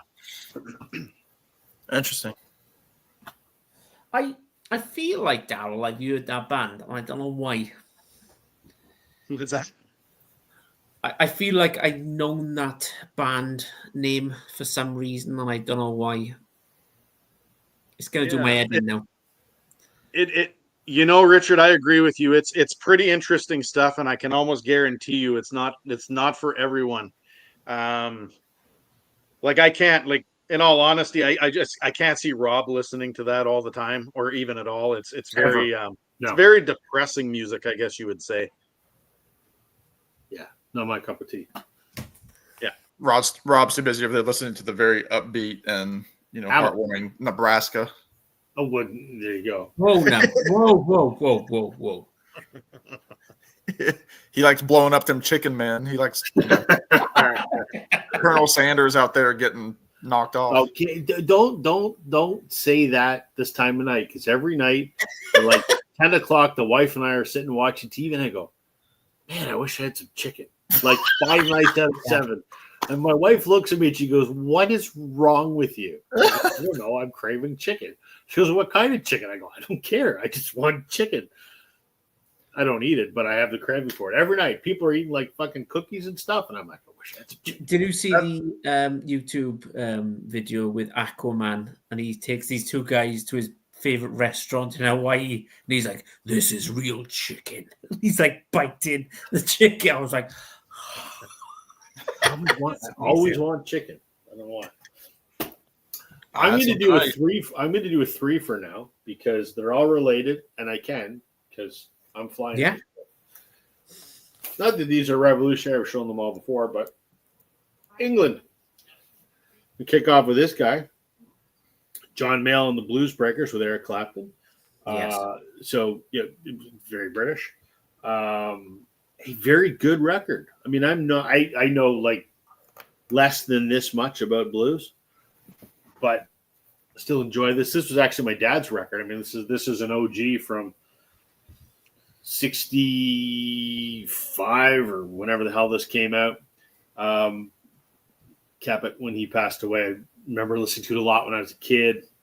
Very, very good record. We're going to come back to it in a second. The next record I'm going to show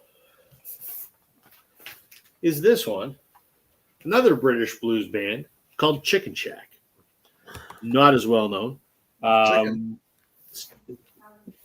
didn't think of that, but yeah. This is an album called 40 Blue Fingers Freshly Packed and Ready to Serve. This came out in 1968, so a couple years after the Blues Breakers record. Stan Webb is on here. It's his band, but this young lady here is Christine McVie. Actually, that's why I know that album. At this time, Christine Perfect. She had not yet married John McVie from John Mayall and the Blues Breakers. And how that relates to the third album I'm going to show. The original Peter Green's Fleetwood Mac. I love all Fleetwood Mac, but this is from, I think, 1975. This is Fleetwood Mac in Chicago. It's the Peter Green era Fleetwood Mac going to Chicago and doing British blues with all the guys that did American blues. And it's fantastic. What's the inside of this look like? Boring as hell. It's a map of Chicago, which is where I'm going to be next Wednesday, so we're not doing a live stream next week. There's some pictures there of the guys with some of the Chicago blues guys. Fantastic record. Obviously, Fleetwood Mac, the Mac in Fleetwood Mac is from John McVie, who was in John Mayall and the Blues Breakers. Christine Perfect would marry John McVie and ultimately join Fleetwood Mac after this album. And the two of them would remain in Fleetwood Mac to this day. Now, Christine obviously has passed away. John's still in there. So 3 British blues albums. So I thought they were Fleetwood Mac because of all the Big Macs they were eating during the rumor sessions. no, they like chicken. Well, I've been told wrong. They like chicken. I did see that they are re-releasing Bare Trees. Rhino is re-releasing it on their Reserve series. Yeah, Interesting. I love all the Fleetwood Mac reissues, but I'm not into the high fidelity nonsense. So I'm all rhinoed out at the moment. yeah. All right, let's go around again. That means it's Sam's turn. Oh, it is my turn. I've just been talking too much. It's all right. Right now, everything that I've got left is going to be from the Great British Isles. I'm going to start with this guy right here. And funny enough, the records that I have left are all people that I've seen live in some capacity. This is an album that reminds me a lot of Autumn, again, for all 3 of you, apparently. Yep. This is Colin Blunstone, the lead singer of the Zombies. That's how he's most famous. He also did some work with Alan Parsons. He had a song with Alan Parsons called Old and Wise, which he still sings in his solo shows today. This is his record, 1 Year. This was reissued on Sunday's Music. If you like the Nick Drake style production and kind of maybe a little bit of like, Van Morrison, Astral Weeks, this is a record for you. This is the remaster. It has like 13 or so extra tracks on here, but beautiful stuff on here. It's kind of Colin, breaking away from the zombie style. You don't have like the organ. It's not like Colin doing zombie songs under his own name. Although he does have a lot of songs on here written by Rod Argent, his partner from the Zombies, obviously went on to form Argent around this time, and Chris White, who was the bassist in the Zombies, who wrote a lot of the hits as well, and was also kind of a ghost member of the Argent. He was a songwriter but never performed with them. But there's some really good stuff on here. Again, great like string quartet kind of stuff, like cellos and that kind of stuff, horns, some beautiful like acoustic classical guitar playing. But some songs on here that he still plays, the song Misty Roses, Though You Are Far Away is a beautiful tune. Some good songs on here. Mary, Won't You Warm My Bed? Caroline Goodbye is a great tune. Say You Don't Mind is written by Denny Lane from Moody Blues and Wings. So lots of good stuff on here. Again, if you like that Nick Drake kind of autumnal feeling in your music, this is fantastic. Plus you've got that smoky voice of Colin Blunstone that you would know from the Zombies.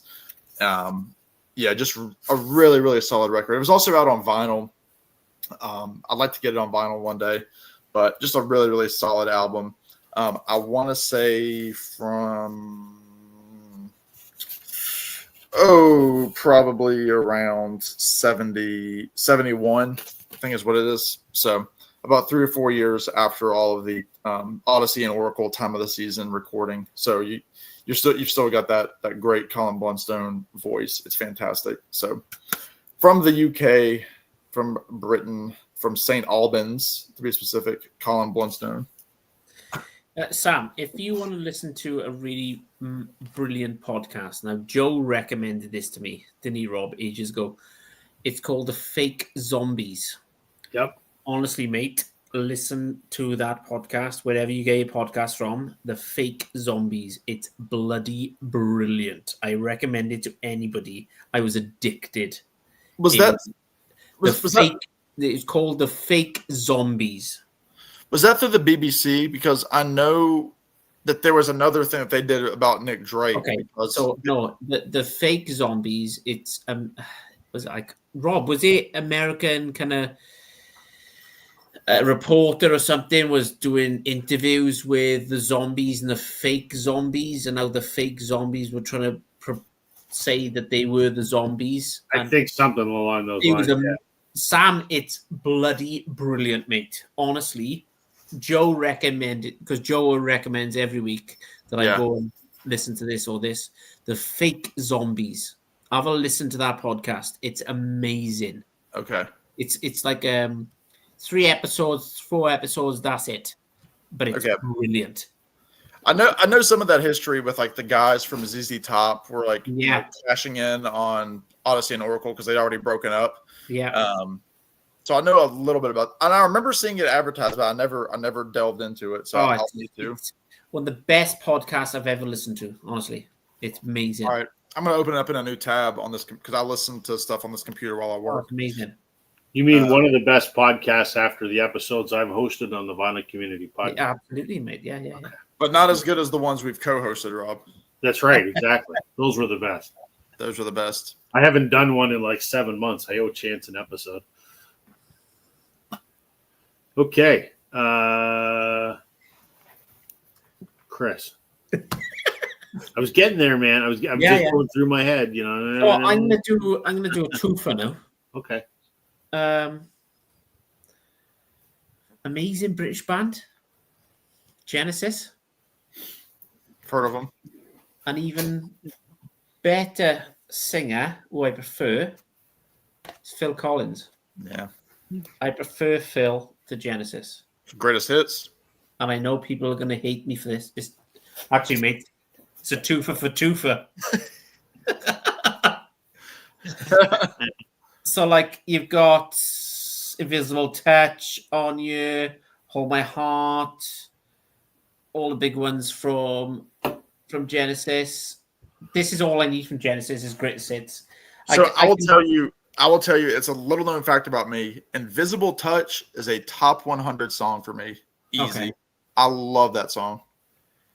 But then you've got Him. Yeah.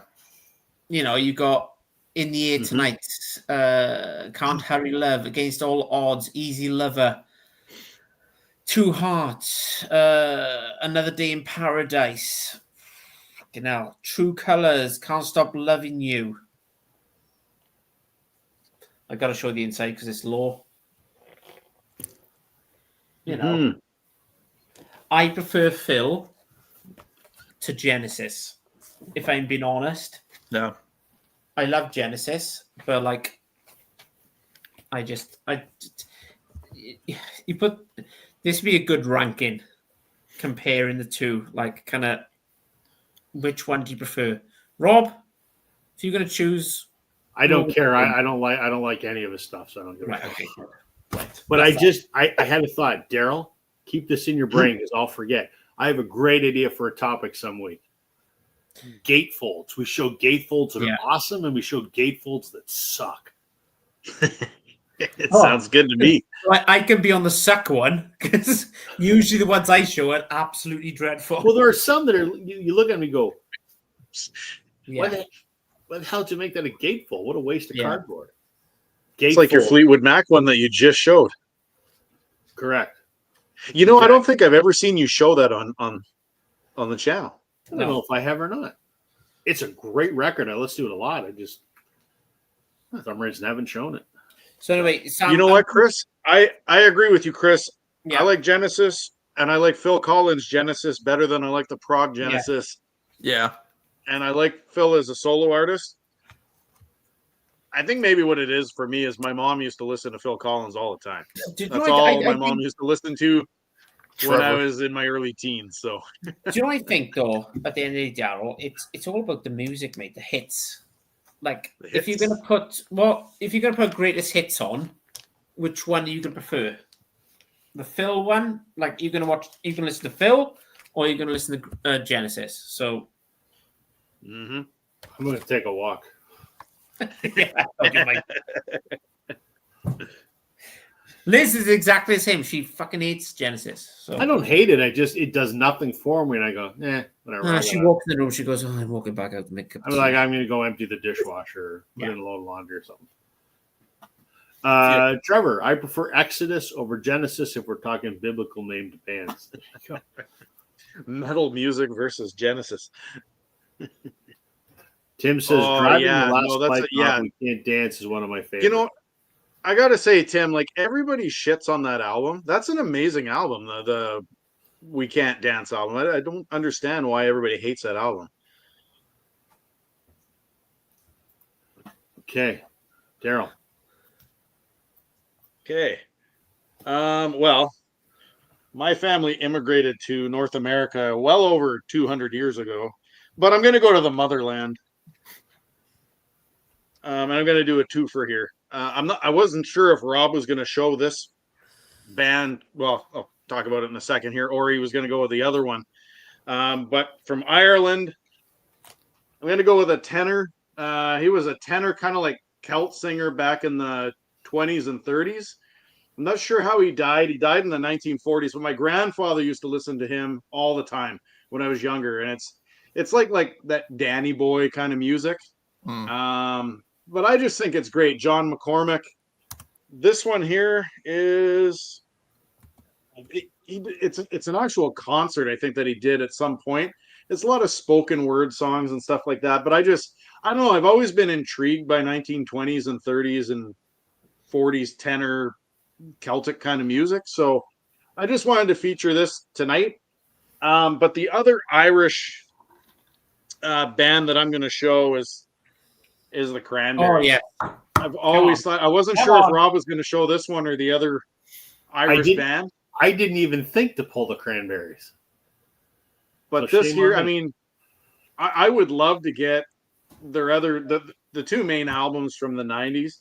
But if I you're looking saw for them. OG copies of those, they're insane. I saw reissues of them today. Wife and I went out for lunch, as we always do on the first day of school, to celebrate our liberation from the purgatory that is summer holidays. And there's a record store next to the diner we went to, and it's a fucking pretentious record store, and I hate the jerk offs that run it because if it's commercial, they won't sell it. They're those kind of assholes. But they did have some used reissues of all, the 3 or 4 Cranberries albums, and I almost picked them up because they were pretty reasonably priced. But I said, I don't need it. I got the hits. That's all I need. Yeah, no, this is fantastic. Like for a greatest hits, this one's amazing. It's got everything that you need. And I mean, my favorite song by the Cranberries was Dreams, but Linger is amazing. Zombie, Just My Imagination, Salvation. I mean, it's just tragic what happened to her. Yeah. But at the end of the day, they were an amazing band, and they spoke their minds for different political reasons that were going on. And I don't know. I liked everything about them. They were amazing. I think Daryl, with the Cranberries, that's pretty much all you need. It's one of them bands. You know what I mean? Yeah. And I don't want to be the greatest hits guy here. But you are. Yes. But Rob, would you agree with me in that one? That's pretty much, Yeah. I mean, I remember whatever the big album, they had one that was like I can't remember what the hell one it's called. Linger. Was it Linger? It's gonna bug me now. Hold on, I can talk amongst yourselves here. I forget what it was called now. I know what you're talking about. It's all of them sitting down in front of a sofa in it. That's the big one. Yeah, I think so. Yeah. Yeah. Paul's Boutique. No, it's a wrong storefront. Hold on. Speaking of stores, like while we're talking here, Alexa, that band, Everything But the Girl, they were amazing, and they're named after a department store. Did you know that, Chris? Everything But the Girl's named after a department store. Shut up. Remember that band? Yes, I do. Yes. They named themselves after a department store. Or Well, some kind of Everything a But the Girl. sign, or a sign that they saw in a department store. Interesting. Richard saying he saw Alanis Morissette open for the Cranberries in Baltimore. That would have been a show. That would have Wow. been amazing. That would have been a show. Okay. Remember I said earlier that Sam brought it to a really high level with the jazz? I'm going to bring it crashing down with this one. I will admit there's a few records that I own that is not good music, but they're fun to listen to. Bear that in mind. Also, bear in mind that I was a horny 15-year-old. That's your autobiography. Right on. Right? It's not good music, but goddamn, it was fun to watch back in 1994, 5, 6, whatever the hell was 1996. I fucking love this record. I know every goddamn word on it. I've heard it 1,000 times. I will unabashedly say I have nothing against the Spice Girls. I love them a lot. So we're going to show the Spice Girls. That's one. Can I ask you a question, Rob? Can we just go around the group? Yeah. Favorite Spice Girl? Now or then? Just come on, mate. Then. Then it was Emma. Now it's Jerry. Mine has always been Jerry. Mine was always Sporty. Dirty, stinking bitch. Just exactly. Exactly. And you knew you dirty, get it. My favorite song by them was Two Become One. Oh, remember that? What was the lyrics? Just put it on. Put it on because tonight. And she goes like this: "Put it on because tonight is the night that two becomes one." Yes. That was the first time. So I'm a huge Formula One fan. Sounds like, what the fuck is going on? The first time I ever my favorite's Old Spice. The first time I ever saw the Spice Girls was in 1994, 5, whatever the hell it was. And when the F1 teams used to do those big elaborate car launches at the start of the season, and they did the launch for McLaren, which is funny because Jerry then married Christian Horner, who up until recently ran Red Bull. But anyway, they came out and did a thing for McLaren, and I'm like, who are these fine young ladies? And then I saw the video for Two Becomes One, and I'm like, you ladies have piqued my interest. So, do you remember the video? Such a sleazy song. Do you remember the video of Jerry with King Charles when she just went for it? We're gonna snog the head off him now. Yep. Yeah. Okay, I got one other one to show. It's not the Spice Girls. Chris, I don't know if you've ever seen this record, but you'll appreciate it. Have you ever seen this one? I've seen in the wild on a CD, I think. And hard to find on vinyl. So this is the Darkness album, Last of Our Kind. So they broke up in the late aughts, I think. And then he did a reunion in 2011 with the album Hot Cakes, which is the only one I don't have. And it is, I don't have One Way Ticket to Hell or Back either. Crazy expensive. Not going to argue with you on that one, Trevor, because that was number 2 back in the day. This was the one after Hot Cakes. And I don't think there's any hits on here. I think it's a pretty entertaining record. Not my favorite Darkness record, but not my least favorite either. That's fine. This was the only one where they had Emily, what's her name, as the drummer. And she left the band just after the album was finished and was replaced by Rufus Taylor, who's still their drummer to this day. And this is the first album where Frankie, the bass player, actually sings a song. He sings Sam, a do you know lost the song in Darkness here song? called Conquerors. What's that? Yeah, I know the Darkness song. I know the Darkness because of Rob, and then also Matthew Street from YouTube is a big fan. But I know that they're like a real sleazy kind of Whoa, no. No. Jim. Lyrically, Whoa, no. lyrically, No. they're sleazy. No, Do you know who the drummer is in the Darkness now? Roger Taylor's son. Yes, yeah. They're not sleazy at all. They make fun of glam rock, but they also honor the genre at the same time. I think it's great stuff. I'm going to see these guys in exactly 10 days, and I can't friggin' wait. Yeah, 10 days from now, I'm seeing these guys in Kitchener, Ontario. I'm super crazy excited in a venue that fits like 1,000 people. Yeah, I was going to ask what venue. It's just a nightclub kind of. I'm surprised they're playing there as small as it is, but Yeah, Speaking of, not the one you're going to be in, mate. can we pause for a second? Did anybody happen to see our buddy Glenn Kellaway's video today? No. Did you see the VCLT that man received? no. What did he get? He got a ticket transfer 4 hours before the Who played last night. He got 2 free tickets to see the Who in Toronto, and he said he gets there. He takes his nephew. The opener is your boy Tom, Cockamamie. Tom Cochran. And he brings out Alex Lifeson mid-set from Rush. Are you serious? And Glenn gets this. He said he's supposed to be seeing Steve Hackett from Genesis in like a week. And like the ticket master was going to like transfer the tickets over. So he got the notification. He thought that's what it was.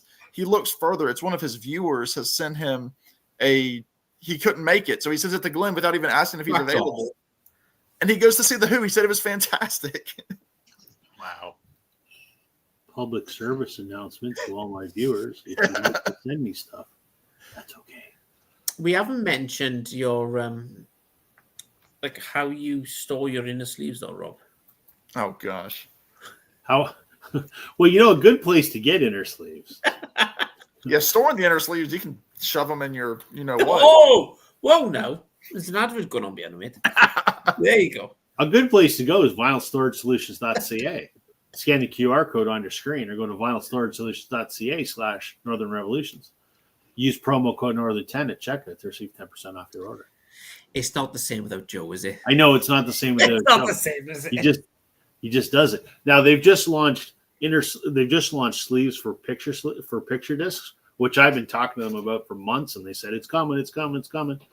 And now they have vinyl cleaning supplies. So they have like anti-static mats you can put your records on, and they have cleaning solution and brushes and all kinds of fun stuff. Can I just make a recommendation here, Rob? You can. They need an app where you can measure your records, like especially with the box sets. That's true. I have measured some of my box sets when I ordered a bunch of box set sleeves, and they ended up being a little bit too big. Yeah. So maybe I don't know how to measure the Oasis one. I go. Yeah. I remember I sent you a message. It was like, you were like, how big is it? I'm like, I don't fucking know.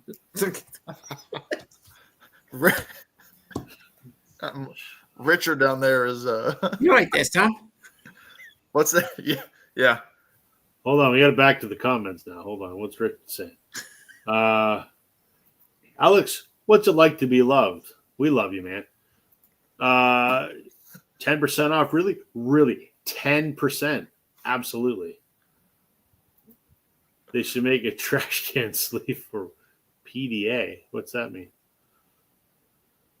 PSA. Oh, there you go. If you get sent Envy of None tickets, send them my way. Yeah, sure. I would do that. No one's going to send me tickets. No one's going to send me much of anything. I shouldn't say that. A couple of people have sent me records, which is wonderful. And I'm joking. Don't actually send me anything. That's not required. Yeah, send Rob everything. I'm totally being a smart ass. Don't send me nothing. I don't want to do it. Okay. We got 20 minutes. Let's go around again. Okay. Yeah. I'm gonna go say goodnight to my kid real quick. I'll be right back. Yeah. So again, to keep with the those few records that I had left of artists that I've seen live, this is one of my favorites. I'm trying to be a completist with all of his stuff on vinyl. I'm getting pretty close, but that is my guy, Nick Lowe. Love me some Nick. Love Rockpile. I know I need the Brinsley Schwartz record before anybody comments in the comments. I know I need Brinsley Schwartz. Sam, why would somebody get into that album? Like, what kind of music we looking at you, John? So this is my favorite Nick Lowe album. This is Nick Lowe in his cowboy outfit, which happens to have Paul Carrick in the band, who you might know. He sang with Squeeze, Mike and the Mechanics. Had his big solo career as well. Fantastic voice. He's one of those guys, kind of like Phil Collins, whose voice just pretty much stayed the same throughout his whole career, and even still. Huey Lewis and the News had a big part in producing this. If you like that early, Elvis Costello kind of melodic pop kind of stuff, I would say this record is full of hooks and great pop tunes. He has the song "I Knew the Bride When She Used to Rock and Roll," which was a Elvis Costello tune. The song "She Don't Love Nobody" is a fantastic song. It was written by John Hyatt, the singer-songwriter. How does a guy who loves Americana get into Eric Costello? How does that work? Here's the thing. I also love, the whole melodic guitar hook kind of songs. I'm a Tom Petty guy. I'm a Byrds guy. Same as me. So, I love that custom. I love Squeeze, which has, they're full of hooks. And so like that whole, like that kind of like that second British invasion that kind of was happening in the 70s and the early 80s. I love that stuff. Have you ever heard the song "She" by Elvis Costello in the film Philadelphia? I don't think so. I'm slowly getting into Costello. Oh, mate. Oh, listen to that. You love it. Honestly. Was he frozen? It was frozen. Yeah, thought so. I was telling about the Philadelphia soundtrack with Costello. So good. Yeah, Nick Lowe is really good. Glad he brought that one up. Can you see me now? What's going on there? No. Tim's been on a chirpy show over there. It's all pixelated and there he is. There he is. There he Can is. you hear me? You all disappeared. No, I saw Nick Lowe not last November, but I think the November prior, in a venue that holds about 900 people, where he's playing with Low Straight Jackets now, who are like the surf band. Yes, that's also true. Nick has some great lyrics. And then, latter Nick Lowe, like from the last 15 years, he's kind of become this nightclubby kind of crooner kind of guy. But the catchy stuff, Cruel to Be Kind, all that stuff I love. Darling Angel Eyes on here is great. The title track, Rose of England. And this is, again, the second album that he did with a group that he called his Cowboy Outfit, which were essentially his band for about 3 or 4 albums.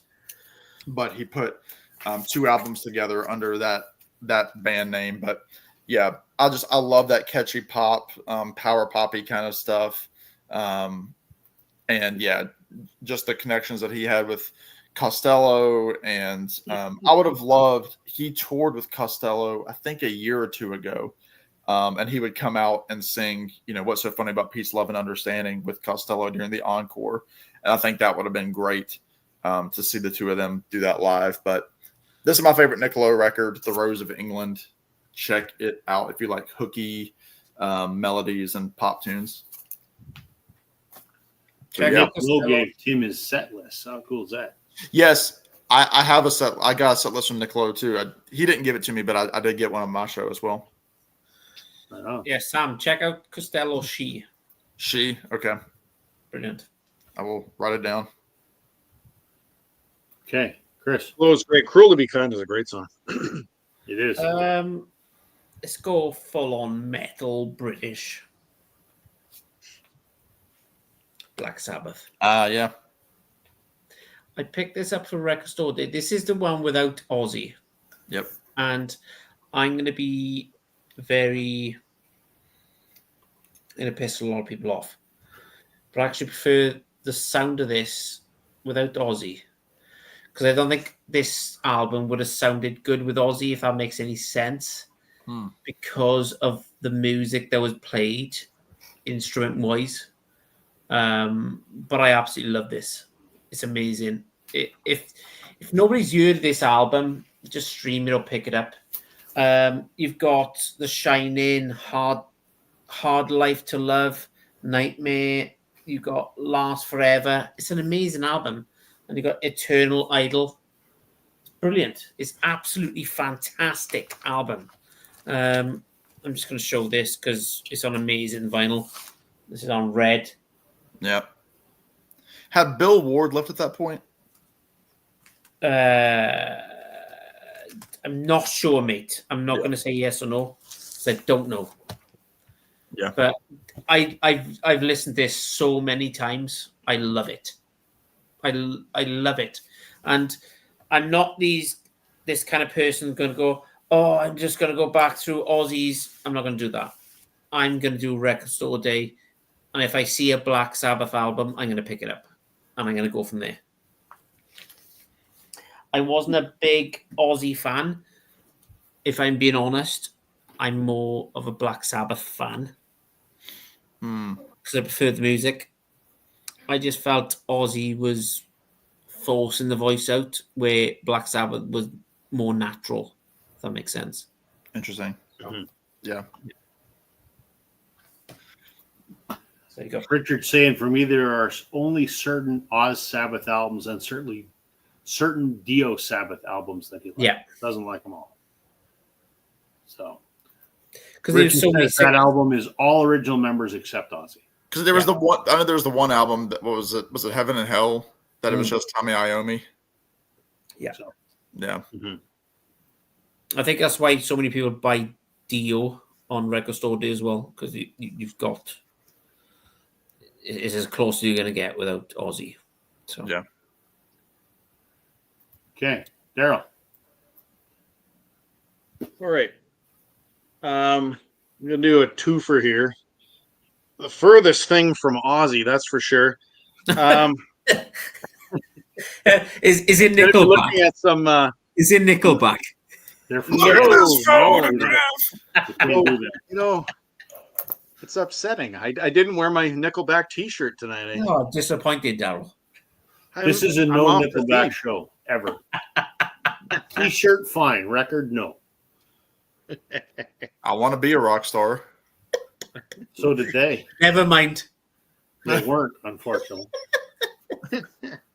Hey, We're bad. it's funny. They've sold the most albums, I think, out of almost any Canadian band that's ever existed, which is crazy. Everybody hates them, but yet everybody buys their music. Well, they sold them all to Americans. That's why. Yeah. Let me take a photograph. Hang on.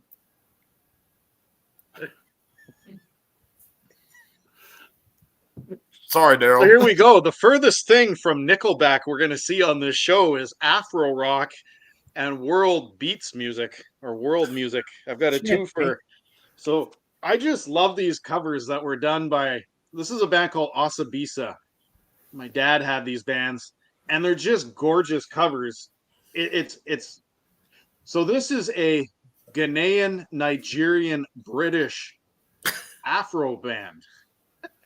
So there's another album I want to get it. It's called Asibi Rock, and it's got a song called "Who's Got the Paper, Who's Got the Match," which is just such a dumb song, but it's pretty catchy.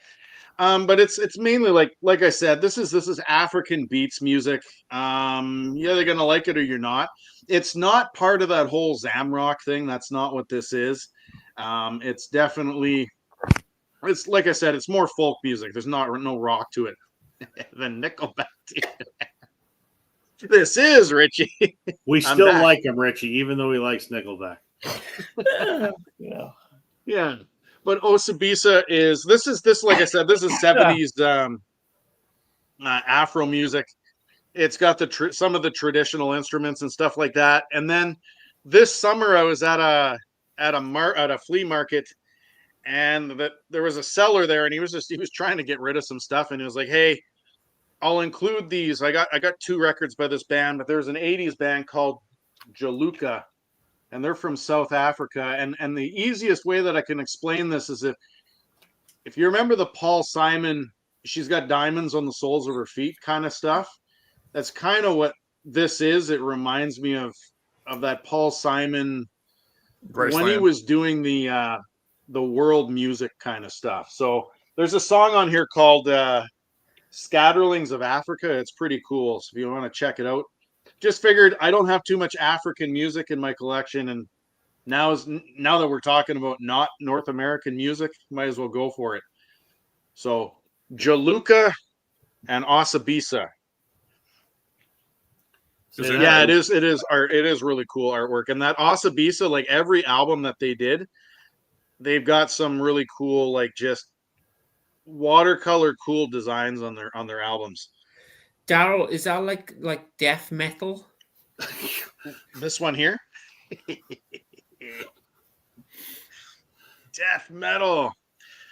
Oh man, one of these days I gotta. Speaking of death metal, there is one black metal band that I really want to get. I knew you was gonna say that. I was waiting for it. Going, oh, I can do a thread for that one.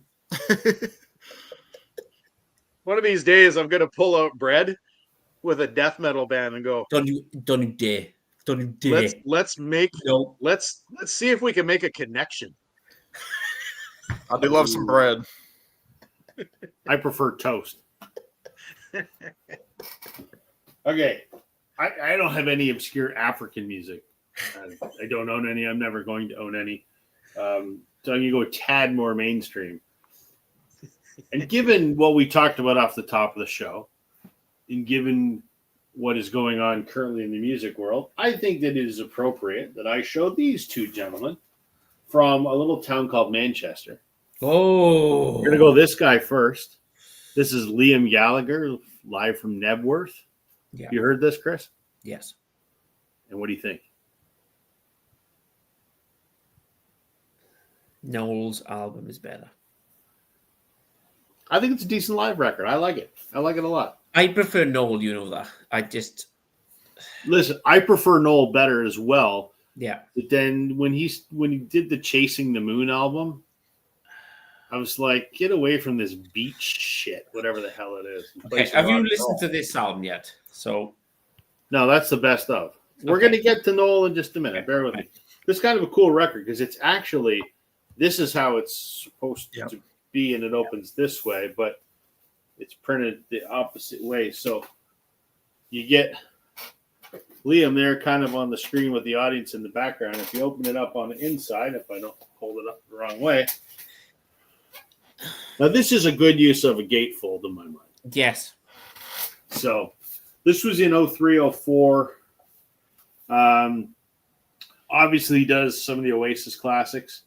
And this was after he came out with his solo album, Why Me, Why Not, which I thought was great. It is. The solo Gallagher brother records, that is the best one of them all, I think.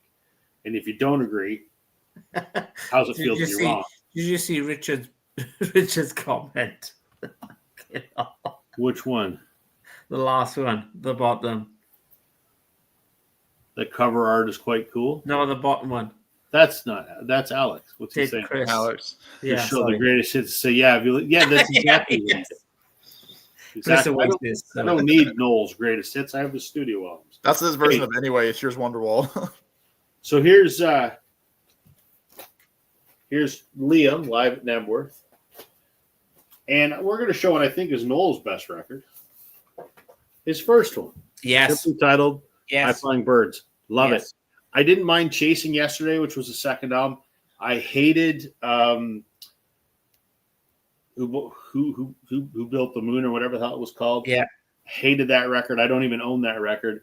And then I thought Council Skies, honestly, I love that record. See, was a little boring. I love By it. the way, the Blue Jays beat the Reds 13-9. How do you feel? There you go. I love this. So this was 2011. So this is 2 years after Oasis disbanded.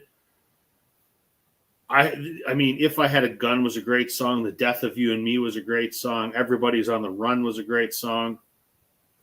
this was different than Oasis, though. This was Noel being a little more mature, maybe, but love it.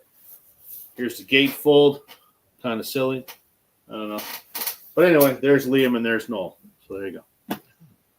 Let's do a speed round. We have like 2 minutes each. Let's do a speed round, and then we'll wrap this thing up. So, and then show some records. This is my last record, so it works out well. Again, somebody that I've seen live. Again, another UK gent, but what can you do when your collection is not diverse? This is my favorite 80s record from this guy. Sometimes it's my favorite album over the whole catalog, but it's definitely my favorite 80s record. Van Morrison, Beautiful Vision. This is from 81 ish, 82.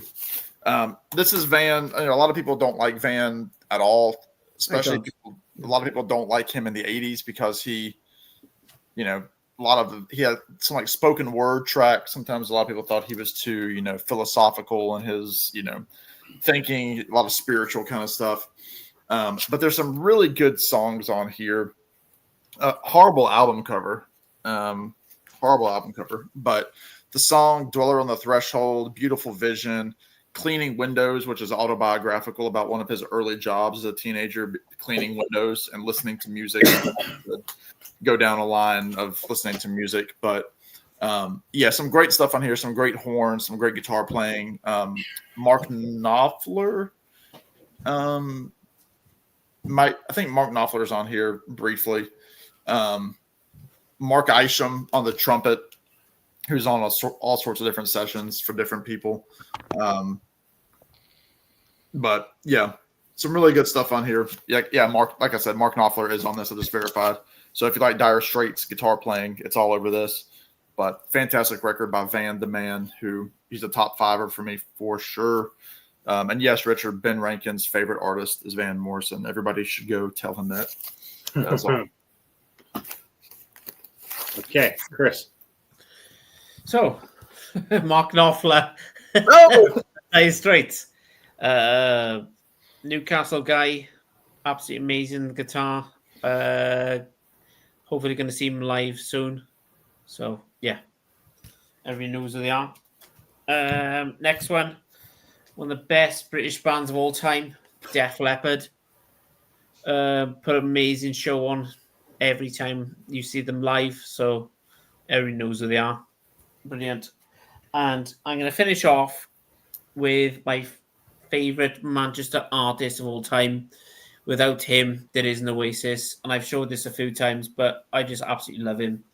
It's Mr. Noel Gallagher. The songs Without the Gun. Never heard of him. Amazing. AKA What a Life, If I Had a Gun.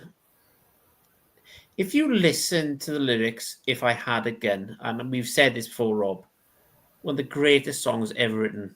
I think it's brilliant. I love it. Absolutely.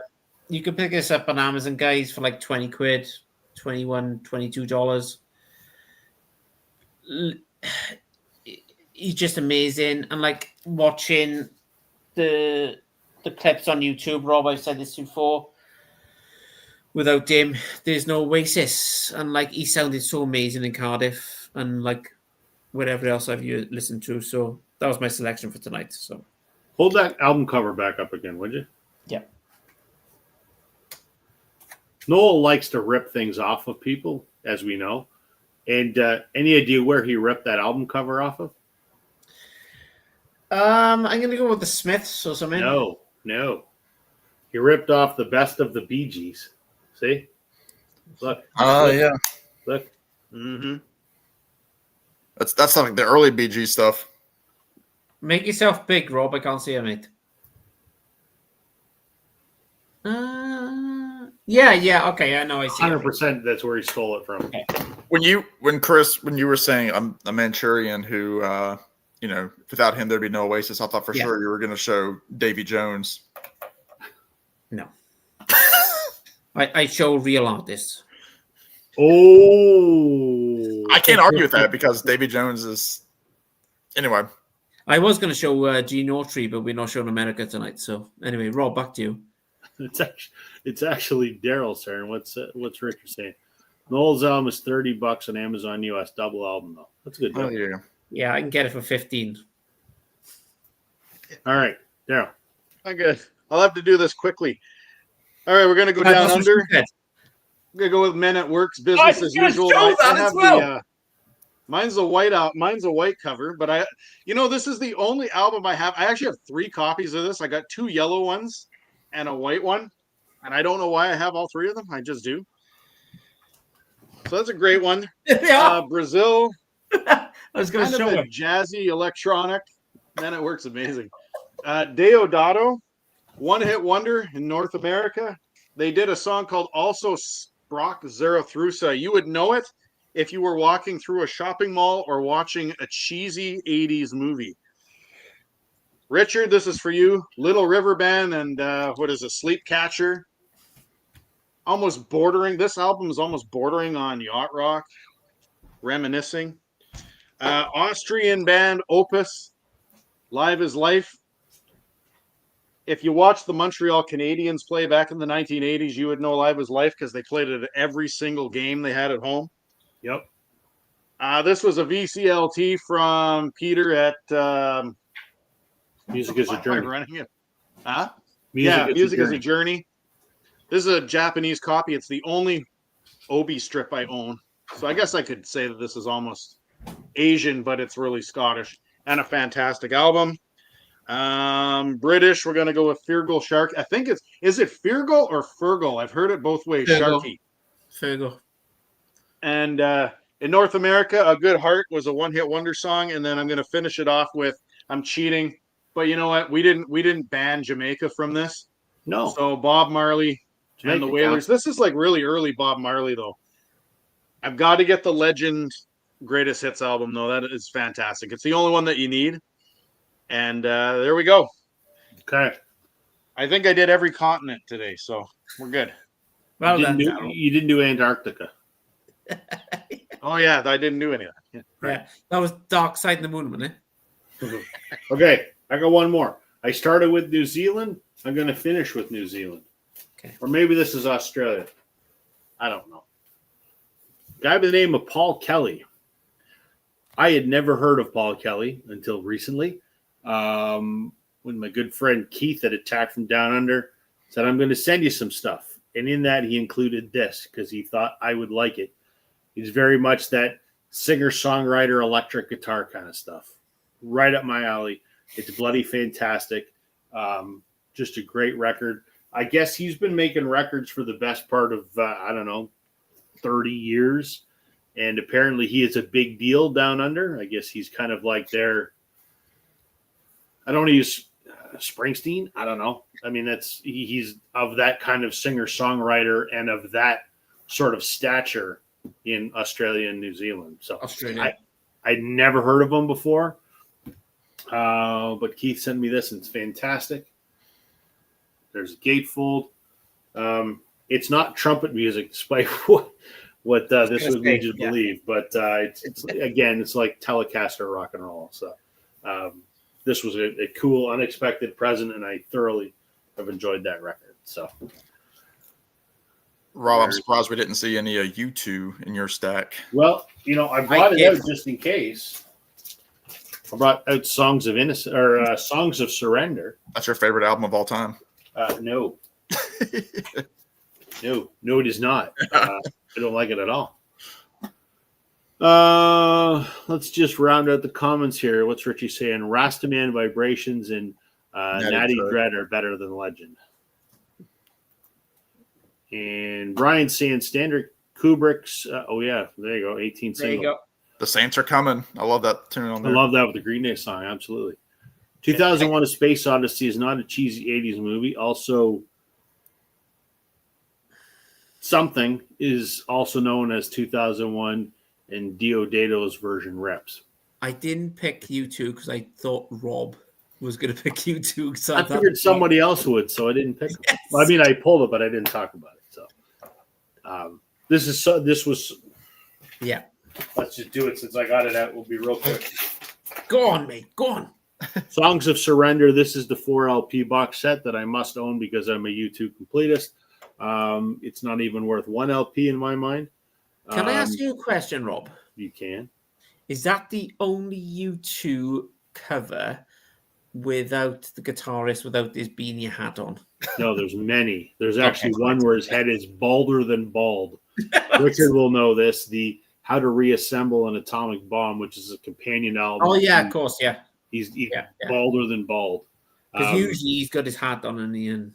He does. In the early years, he's got hair, so there's lots of hair in the early years. But yes, Richard, agreed. This isn't even a U2 record. This was Edge, Mr. Dave Evans, being bored during the pandemic and thinking. Is his name Dave? His name is Dave Evans. His middle name is Edge. His last name is U2. Did you not know that? No, I didn't know. Because You're in Wales, man. You're just across the water. Dave. His name is Dave. Dave and Paul over there. It's Paul Hewson is Bono's name. Dave and Paul and Larry and Adam. Oh. Yeah. There you go, folks. You learned something tonight. This was Edge being bored in the pandemic and decided, well, Bono's voice has changed a lot. Let's redo some of these songs. Let's make them sort of acoustic. And let's try to make them as boring as fucking possible. Why didn't they just go back to the beginning and just make rock songs? Well, apparently the album that they're working on right now, according to Edge, is a straight up rock record. Thank God, because this... Yeah, if you're not already in a coma, this is going to put you in one. I'm an acoustic songwriter guy, and I don't care for that album. Oh, I can't stand it. Oh, listen to it once. Yes, Richard is right. His name in the original early days was Bono Vox. Bono, I don't know where that came from. Vox after the Vox AC30 guitar amp, and then he shortened it to Bono. There we go. That's it. Let's do what we always do since we're over time here. The Edge's cousin is in Virgin Prunes. I didn't know that. Oh, he's on form tonight, isn't he? His name is The Edge. Of course it is. Let's go around the horn as we always do. Talk about what's going on in your channel. Sam, what's you just posted a video? I think you did a concert review video. Yep. I haven't watched it yet. I apologize, but I've been busy as hell. I haven't watched anyone's videos in the last few days. But what else is going on your channel? Yeah, I posted the review of Oasis in New Jersey, their first of the 2 shows. It's gotten a great response. I think I'm like at 600 views, which for me, I haven't gotten that in a long time, not even close.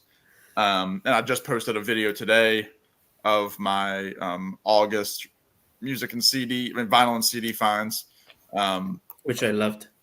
Oh, yeah, thank you. I have a review that I did. I did an interview a couple weeks ago with Danny Ayala, who is the bass player of the Lemon Twigs. He has a new solo project coming out in September this month. So I'm excited to have that out there. I have another interview that I'm supposed to be working on later this month. I can't say who it is yet, but stay tuned for that. Is it Dave Evans? I can't say who it is yet. If you need help with that one, Sam, let me know. That's right. So yeah, just a lot of videos happening. Right now, like I said, I posted 2 in the last 2 days. Go check out those interviews. For those that haven't seen my channel that are in the comments, I think most of you all are subscribed, but I also did several months ago an interview with Tommy James that I still am trying to promote. It never got the views that I wanted it to, from Tommy James and the Shondells. It's the highlighted video on my channel, so please go check that out too. It would mean a lot. That is my favorite video done by anybody in the vinyl community on any topic ever. Sam, I'm still so blown away by that. Thank you, Rob. That's very nice. I mean it. It was an honor of a lifetime to do that for no paid publicity or anything like that. It was just on a whim. I got to talk to Tommy a good bit about a 35-minute interview. So anyway, you should snip a couple shorts out of that. I did one. It got a couple hundred views, but I should do another one because he's back on tour, and I know that they're working on that series that's based on his autobiography about Roulette Records and the mob. So hopefully that'll be out in the next year or so. I mean, I know his career was 60 years ago, but I mean, he's probably the biggest name that anyone's interviewed in our, little community of vinyl. I can't think of anyone bigger, right? I mean, Yeah, I'm no Rick Beato. Oh, that's right. Well, yeah. Exactly. Yeah. But anyway, exactly. That's what I said, Brian. It's insane. When I found out that I was like, you got to be shitting me. I was blown away. So yeah. So, Chris, what's going on over at the Vinyl Man?